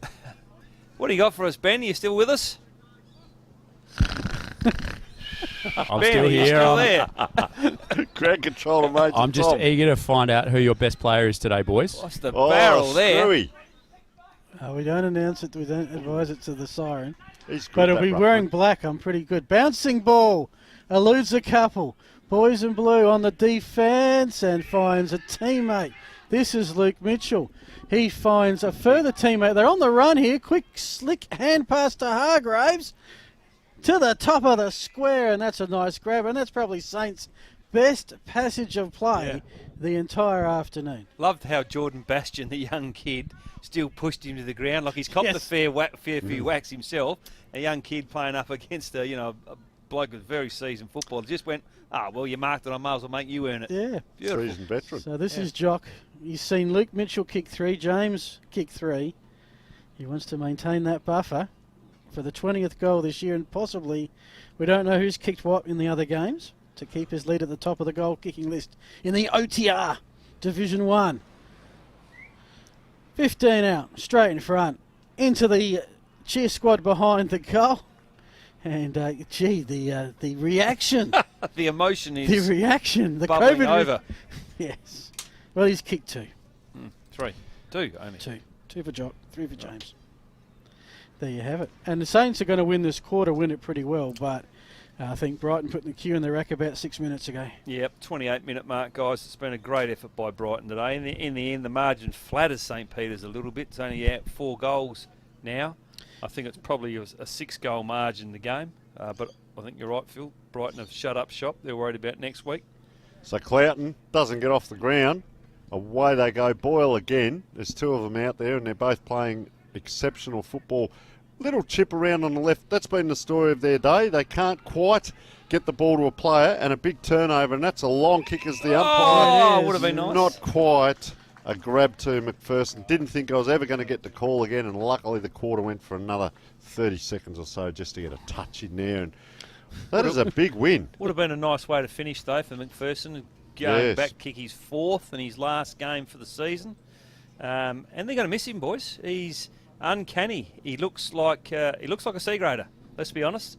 He's carrying 10 extra Ken Cunninghams, but wow, he reads the flight of the ball well and he finishes well with it, and hopefully they can get him back for the finals. And St. Peter's, wouldn't believe it, they had 9 scoring shots that quarter to Brighton, who had 5. Wow. So, and I think they won the quarter. They kicked 6 goals, 3 for the quarter. Now we've got to tell Ben where to find for the beanie. Yeah, I'm thinking Jay Boyle, boys. I thought. Yep, I'm with you. I certainly Phil? wouldn't take anything. I'm not going to say anything except he really wouldn't take anything out of what we saw in the final quarter. Game was done and dusted in the first 3. Oh, well, he spent the That's last a lot of anything. He spent the last 10 minutes on the pine. He looks a bit banged up, to be honest with you. He is a bit sore, but look, his 3rd quarter was exceptional. The only criticism I have of Brighton at all today, and it's hard to be critical, but hey, Really? we've got to find something to improve on. I thought there were times where they ignored a handball option in favour of just kicking the ball. And they've got some good kickers, but I thought there were times, and Jay Boyle was one of those, where he could have given the ball off a few times by hand. Should we So cut the you've got that, pom-pom Ben? off the beanie then? Cut So the Number 9, Brighton. Ben's off to find his player. So you might tell him there's no pom-pom on it because you didn't handball enough. Yeah. No, they're a very good team. Let me good- just run through the goal scorers You because do that. Ben is usually pretty quick with this. For the Bombers, well spread out goal kickers actually. Sam Benning with 3, John McPherson in his finale with 3, Jared Miller, the youngster, with 3, 2 to Shane Harvey, singles to Nigel Osborne, Jacob Carter, Jack Plenty, Ben Tate and Tarquin Brown. As said, 9 individual goal scorers for St. Peter's. Well, the top 3 kicked 8 between them, but not enough. James McClay and Luke Mitchell 3, Jock McClaywood 2, along with Hugo Farbush-Moore. Singles to James Hargraves and Sam Valkonen. It was Brighton by 38 points, held St. Peter's scoreless in the first quarter, then by 20 at half-time, 41 at three-quarter time, and they won in the end by 22, 17-10, 112 to 13-12, 90. Big crowd here today, boys, and a good, beautiful day for footy and to be outside spectating, but a really good crowd. A lot of players behind, ex-students behind the goals. Probably thought St. Peter's were going to make a good game of this. And I guess, in some respect, 4-goal margin at the end suggests that it was a close game, but, I think Brighton maybe did take the foot off the gas a little bit and rested a few blokes late in the game, but very impressive right from the word go, Brighton, and probably led by their midfielders, and no one better than Jay Boyle, who's with Ben. Oh, not just yet. The wonders of live broadcasting. Yep, they're the earpieces, that's the microphone. Yep. Excuse us, folks. So we'll give you some other post-game show coming up. We'll give you all the stats, scores from around the grounds. But right now, thanks to Dartfish, our player of the game, and you're with Ben Tippett. Thanks, guys. We've got Jay Boyle with us, Dartfish player of the game today. Mate, that looked like a pretty physical game. You must be happy with the result. Yeah, huge win. Obviously, stop their 3 forwards and get a win over Spock, who are second on the ladder, and set ourselves up for hopefully get a top 3 spot now. I think we've set ourselves up nicely to have a good run at that and set ourselves up for the rest of the year. So. And it looks like there's a bit of spice between the two clubs, a bit of history there. Yeah, obviously they knocked us off in the Div 2 granny a couple of years ago, so it's always a bit of a rivalry game and always like beating them, I guess. Yeah. And 5-0 now, that really sets up your season. Probably locks in finals, as you said before. Yeah, definitely, and got to push for a top 3. I think if we can get a couple home finals at Brighton Oval, we'll really set ourselves up to have a good crack at it at the end of the year. So, yeah. Nice one. And we're hearing John McPherson, that's his last game for the season potentially today. Kicking 3, what does he mean to the group? Yeah, ripper bloke. Mac has played like 200 A-grade games, always gets around the boys, bit of a legend around the club, so obviously miss him, but we've got a couple of boys to come back. Hopefully if we can get buckets back the next week and set ourselves up and be good, yeah. And your own form today, obviously best on ground. Happy with how you're tracking so far? Oh yeah, been a bit iffy. I've been carrying a bit of an injury. Didn't play last week, so it was good to just get some confidence back today and hopefully set myself up for the rest of the year. And what roles has the coach got you playing? Pretty much, yeah, just inside mid and go forward when I have to, and yeah, that's it. And Goodwood next week, what do you expect from them? Yeah, another bit of a rivalry game. Know a few boys out there. It'll be good fun, and they might have struggled early, but they've got a lot of talent there, and I know they'll come to play, so it'll be good. Well, thanks for joining us. Player of the round gets the very fashionable Dartfish beanie, so I'll grab this one for you, mate. Cheers. You'll be the most fashionable guy at the pub back tonight. So thanks for joining us. Cheers. No worries. Well done, Jay. Jay Boyle, player of the game. Thank you for that, Ben. We might take a quick break, Good gather Ben, our isn't he? thoughts. We will be back with some stats and scores around the Adelaide Footy League. This is a Sports Interactive production, collaborating with Filming Footy and brought to you by catch.com.au. Screaming good deals. We'll be back after the break. One of our great supporters here in the Adelaide Footy League this year is Business Plaza. They do great work helping clubs raise much needed funds. One of those is the Goody Saints. Let's hear from Craig Scott. The Goody Saints are going to partner with Business Plaza because of their track record, and also they're a major sponsor of the Adelaide Footy League, and they've brought in big companies like Vodafone and Catch Group. We feel we can better engage with our members and our players through the app, and I encourage you to get on board and become a member of Business Plaza. Hi folks, well we're joined by Alex Clements from the Eastern Park Football Club. Thanks very much for coming along, Alex. Tony, thanks for having me. Pleasure to have you here, mate. Listen, how long have you been captain of the club, and is it captain or co-captain? Second year captain this year, so I'll be co-captain with Ben McMullen this year. So. Okay, yep, and that works well? Yeah, we work together, so pretty good relationship there. So I was going to ask folks, how often do you meet as leaders, but you actually work together, so you'd be always talking footy. Does much work get done? Yeah, not on Benny's behalf, but yeah. Throw him under the bus. Yeah, Well that's done, it, mate. Listen, this is always interesting between two players here. What position do you play? So I might start with you, Dale. So I try to play the centre role, just the guy that kind of tries to grind around. May not be the quickest bloke on the ground, but always just the centre role.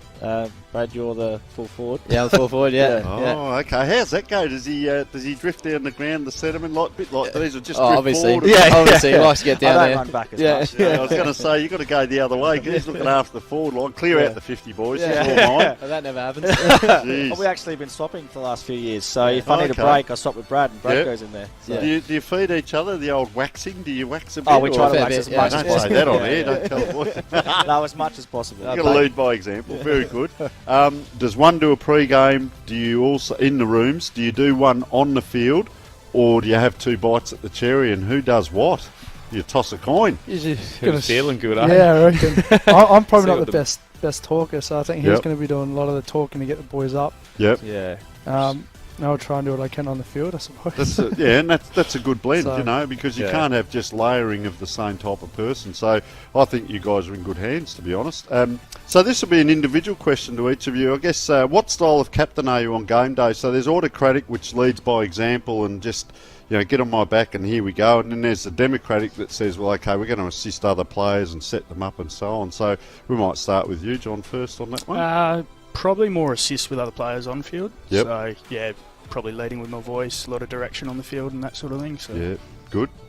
I'd almost be the same. I'd be democratic. I lead more off the ground as well, more at trainings and whatnot.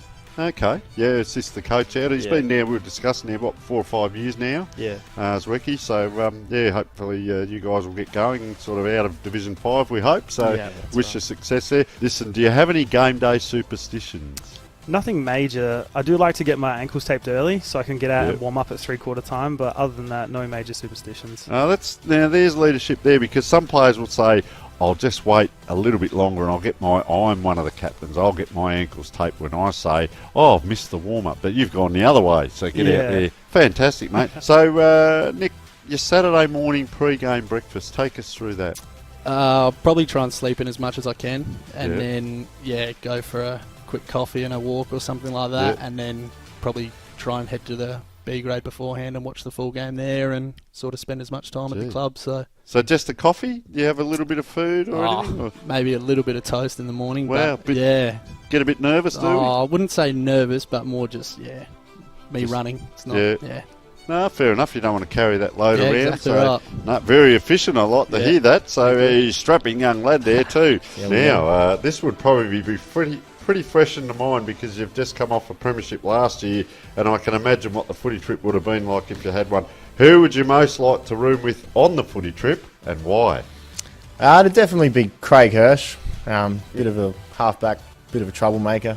Could be a bit of fun, I think. It'd probably be a good bit of fun, I reckon. Okay. Very good there, Craig. Your captaincy, mate, your legacy, this is the important part. How do you want to be remembered by the players down the track? I don't think you really... I don't know about everyone else, but I haven't really thought about it while I'm being a captain. You just go and do what you do each day, and it is what it is. I'm a teacher by trade, so I actually think that has a bit of an influence in the way that I deal with people. Like, I work with 12-year-olds during the day and 18 to 35-year-old men Tuesdays and Thursday nights and Saturdays, but they're actually not too much difference at times.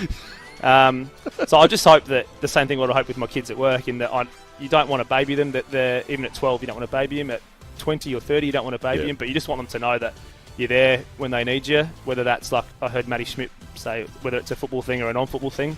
I'd like to hope that blokes, if they have any issues, would feel comfortable coming to me. I hope that's the legacy I leave with blokes, know that, well, if I had a problem, I know I could chat to Padge about it, and I know we'd try and find a resolution. And the other one's just about being a club person. I've played there for my whole life and I love it, and I hope that blokes know that when I leave, that he was a person of our footy club, and he wasn't someone who came and left and came and left. Wow. So I hope that's sort of what I'm remembered for a little bit as well, I suppose. fantastic, Ryan. Well, listen, mate, what a great story, and I do hope your career continues on for a few more seasons yet, mate. It's a fantastic story, and listen, best wishes for the season ahead. Thanks, mate. Appreciate it. Thanks Thank for having you. us.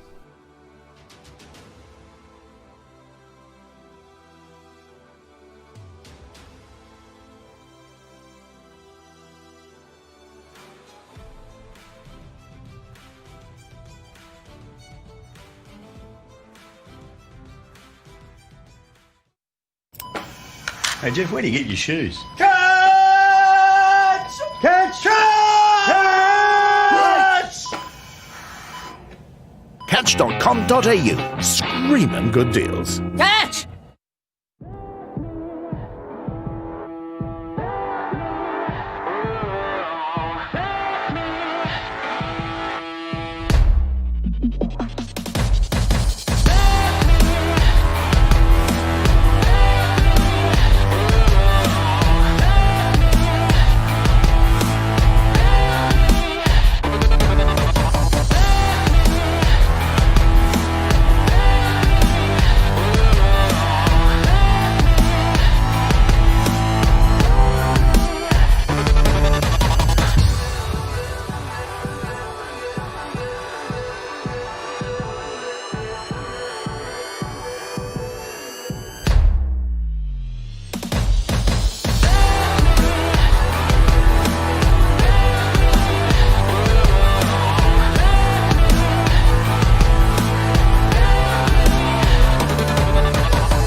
Welcome back, folks. Well, it was a top of a table clash, and Brighton dominated 17-10, 112.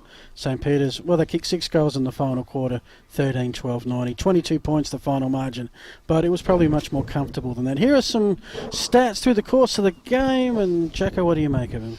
Well, the first 3 quarters probably went as you would expect with the breeze. I'm not sure whether the breeze dropped off in the last quarter, but interestingly enough, Brighton were able to control the inside 50s when they had their 2 quarters with the breeze, and then also in the last quarter they finished off strongly to finish with 16-12. Turnovers were very high for St. Peter's.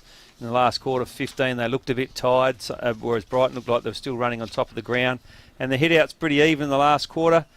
Clearances were in favour of St. Peter's in the last quarter, 10-8, and free kicks 5-4.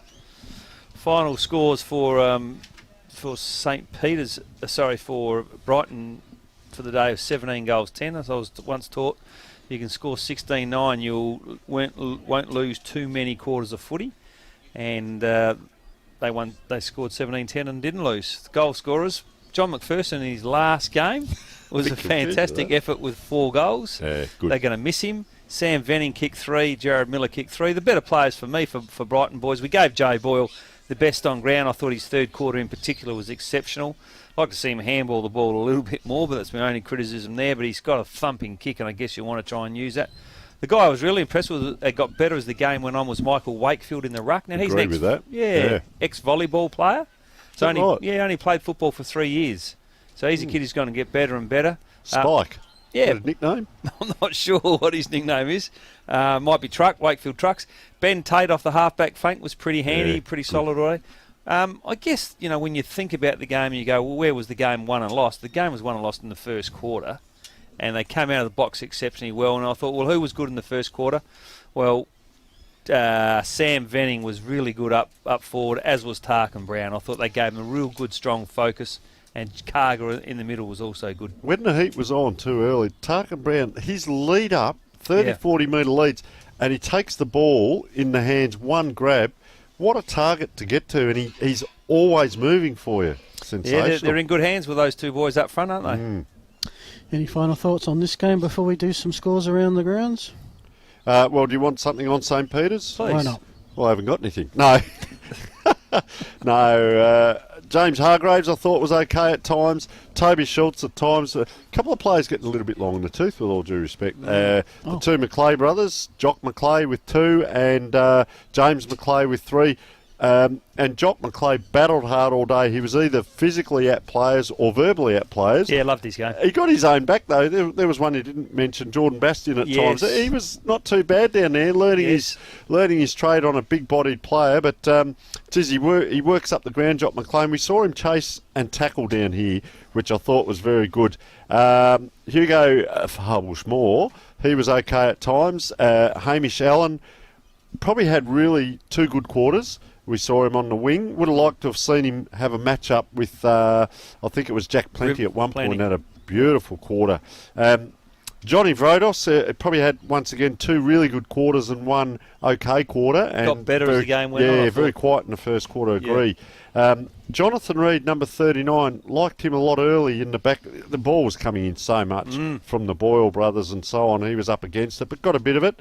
And look, probably a 50-50 game. Matt Clawton in the first half was winning the taps, and St. Peter's couldn't capitalise on it. And then in the second half, I think comprehensively beaten by Mitch Wakefield. Yes, fair call. Thanks for that, Tony. Thanks for that, Jacko. Let's have a look at the OTR Division 1 scores. You see our game here, the Game Day Live. Big upset at Goodwood Oval for mine. Goody Saints winning by 1 goal 13. AKA 19 points, 8 goals 20. 1 goal 13. And only Jets, or Payneham Norwood Union, won that one pretty comfortably by 62 points. How's this for an upset? Hope Alejandro's checked this one. 10-9-69 Adelaide Uni have their first win of the year. Wow. Beating Port Districts 5-13-43. At home for Port Districts. At Largs. That has just opened things up considerably. And Prince Alfred, as expected, 10-goal, 11-goal winners over Athelston. So for Goody Saints, that Port District's loss has, I think, really opened the gates, and for Payneham as well. I thought tonight, if results went other ways, the 5 might be set. Yep. Nothing set as yet. You actually told me during the week, Phil, the 5 was set, and you had those 2 sides out. I did. But now they've won, and most importantly, Port Districts have slipped. Because, if you're going to step in, someone has to slip, and that's a big slip. Hot and cold, aren't they? You got selective memory there, Sean. What's and that? We've lost the scores now, but we you did pick Princes by over 10 over Athelston. So, we have got some other scores. Jacko, you've got Div 2 and Div 3. If you've got troubles with the handwriting, feel free to pass I have back. indeed. Some Division 2 scores. Seaton Ramblers at home against Broadview. Smacked them 17 goals, 6 to 11 goals, 10. Big win there. Sacred Heart, well, that's the big result for the day. Sacred Heart lost to Old Ignatians at home. And this is what Sacred Heart do every year, boys. They come out and they win the games you don't expect them to win. And like Port Power, they lose the games they're expected to win. At home against Old Ignatians, who were struggling, they lost final margin 78-91. And they're the only 2 scores I've got out of Division 2. And the only one I've got in Division 3 was Plimpton and Edwardstown. And Edwardstown ended up winning, sorry to say, Phil. Plimpton led at the half. 113-82. So they're getting closer, Plimpton. And that's about all I got for the season, is Plimpton led at half time in 1 game. So, yeah, go on. Tony, Div 4. Yeah, I was just going to say, Sacred Heart at home, as you said. Yeah. And Old Iggy's, was it? So Division 4, I've got 2 scores, and poor old Kilburn defeated at home by Mitcham by 1 point, 71-72, 10-11 to 10-12. Walkerville, very accurate kicking, 16 goals, 3, 99, 29-point winners over Hope Valley, 10-10-70. So the bubble might have burst there for Hope Valley for one week, I'd say. They've been travelling very well in that division. Carnet Division 7, Adelaide Lutheran. Well, they've been winning and winning well the last few weeks. Luthies, yeah. They'd won 3 games. Mitchell Park had won 1. A little bit of an upset. 10 goals, 10-70 at home against Mitchell Park, which we tipped on the thing here, 12-12-84, 14-point winners on a very small oval. So maybe Mitchell Park worked out how to play that game better on the away ground. Yeah, the final 2 divisions, a couple of scores here. Eastern Park beat Salisbury by 10 points. Colonel Light Gardens, well, they could have done anything to Westcourt, and they won by 49 points. Kicked 17 goals, 26 in the process. 43 scoring shots to 19, which leaves us Div 6 as Blackfriars, Trinity beat Blackfriars, an upset there by 5 points. Marion took care of Para Hills at the Paddocks by 99 points. And our Elizabeth Eagles beat Jacko's St. Paul's 81-63, 18 points. Wrong. Plenty of discussion about that Wrong. between the posts next Wednesday. Scores, of course, in the Sunday Mail tomorrow. Last words. Thank you to our crew, our sponsors, catch.com.au. Ben's got nothing further to say. Thanks to our team of Lockie, Liam, Brody, Alejandro keeping us on air. Tony, any final thoughts? Well, here we are in winter. Gee, I can't wait for summer if this is what winter's offering us. What a magnificent day we've had. Great to get you back on air, Phil. Fantastic. The old team's back. Huey, Dewey and Louie. Larry, Curly and Mo. Whatever way you like to say it. But this is it, folks. This is what they've got. Amigos. And thank you very much. Thank you, Tony. Jacko. No, after that I'm just stopping. See you later, folks. Lift. Yeah. I'm Phil Hurden. We've had enough. Next week we are at Brighton to see the Bombers on their new home facilities. The Bombers fly on the balcony, no less. Up Brighton. With the Premiership. But today, in the top of the table clash, it was the Bombers flying up. Too good for the Saints of St. Peter's. Thanks to catch.com.au, our major sponsors. We will see you next week. Good night. You sing a lot, Sean.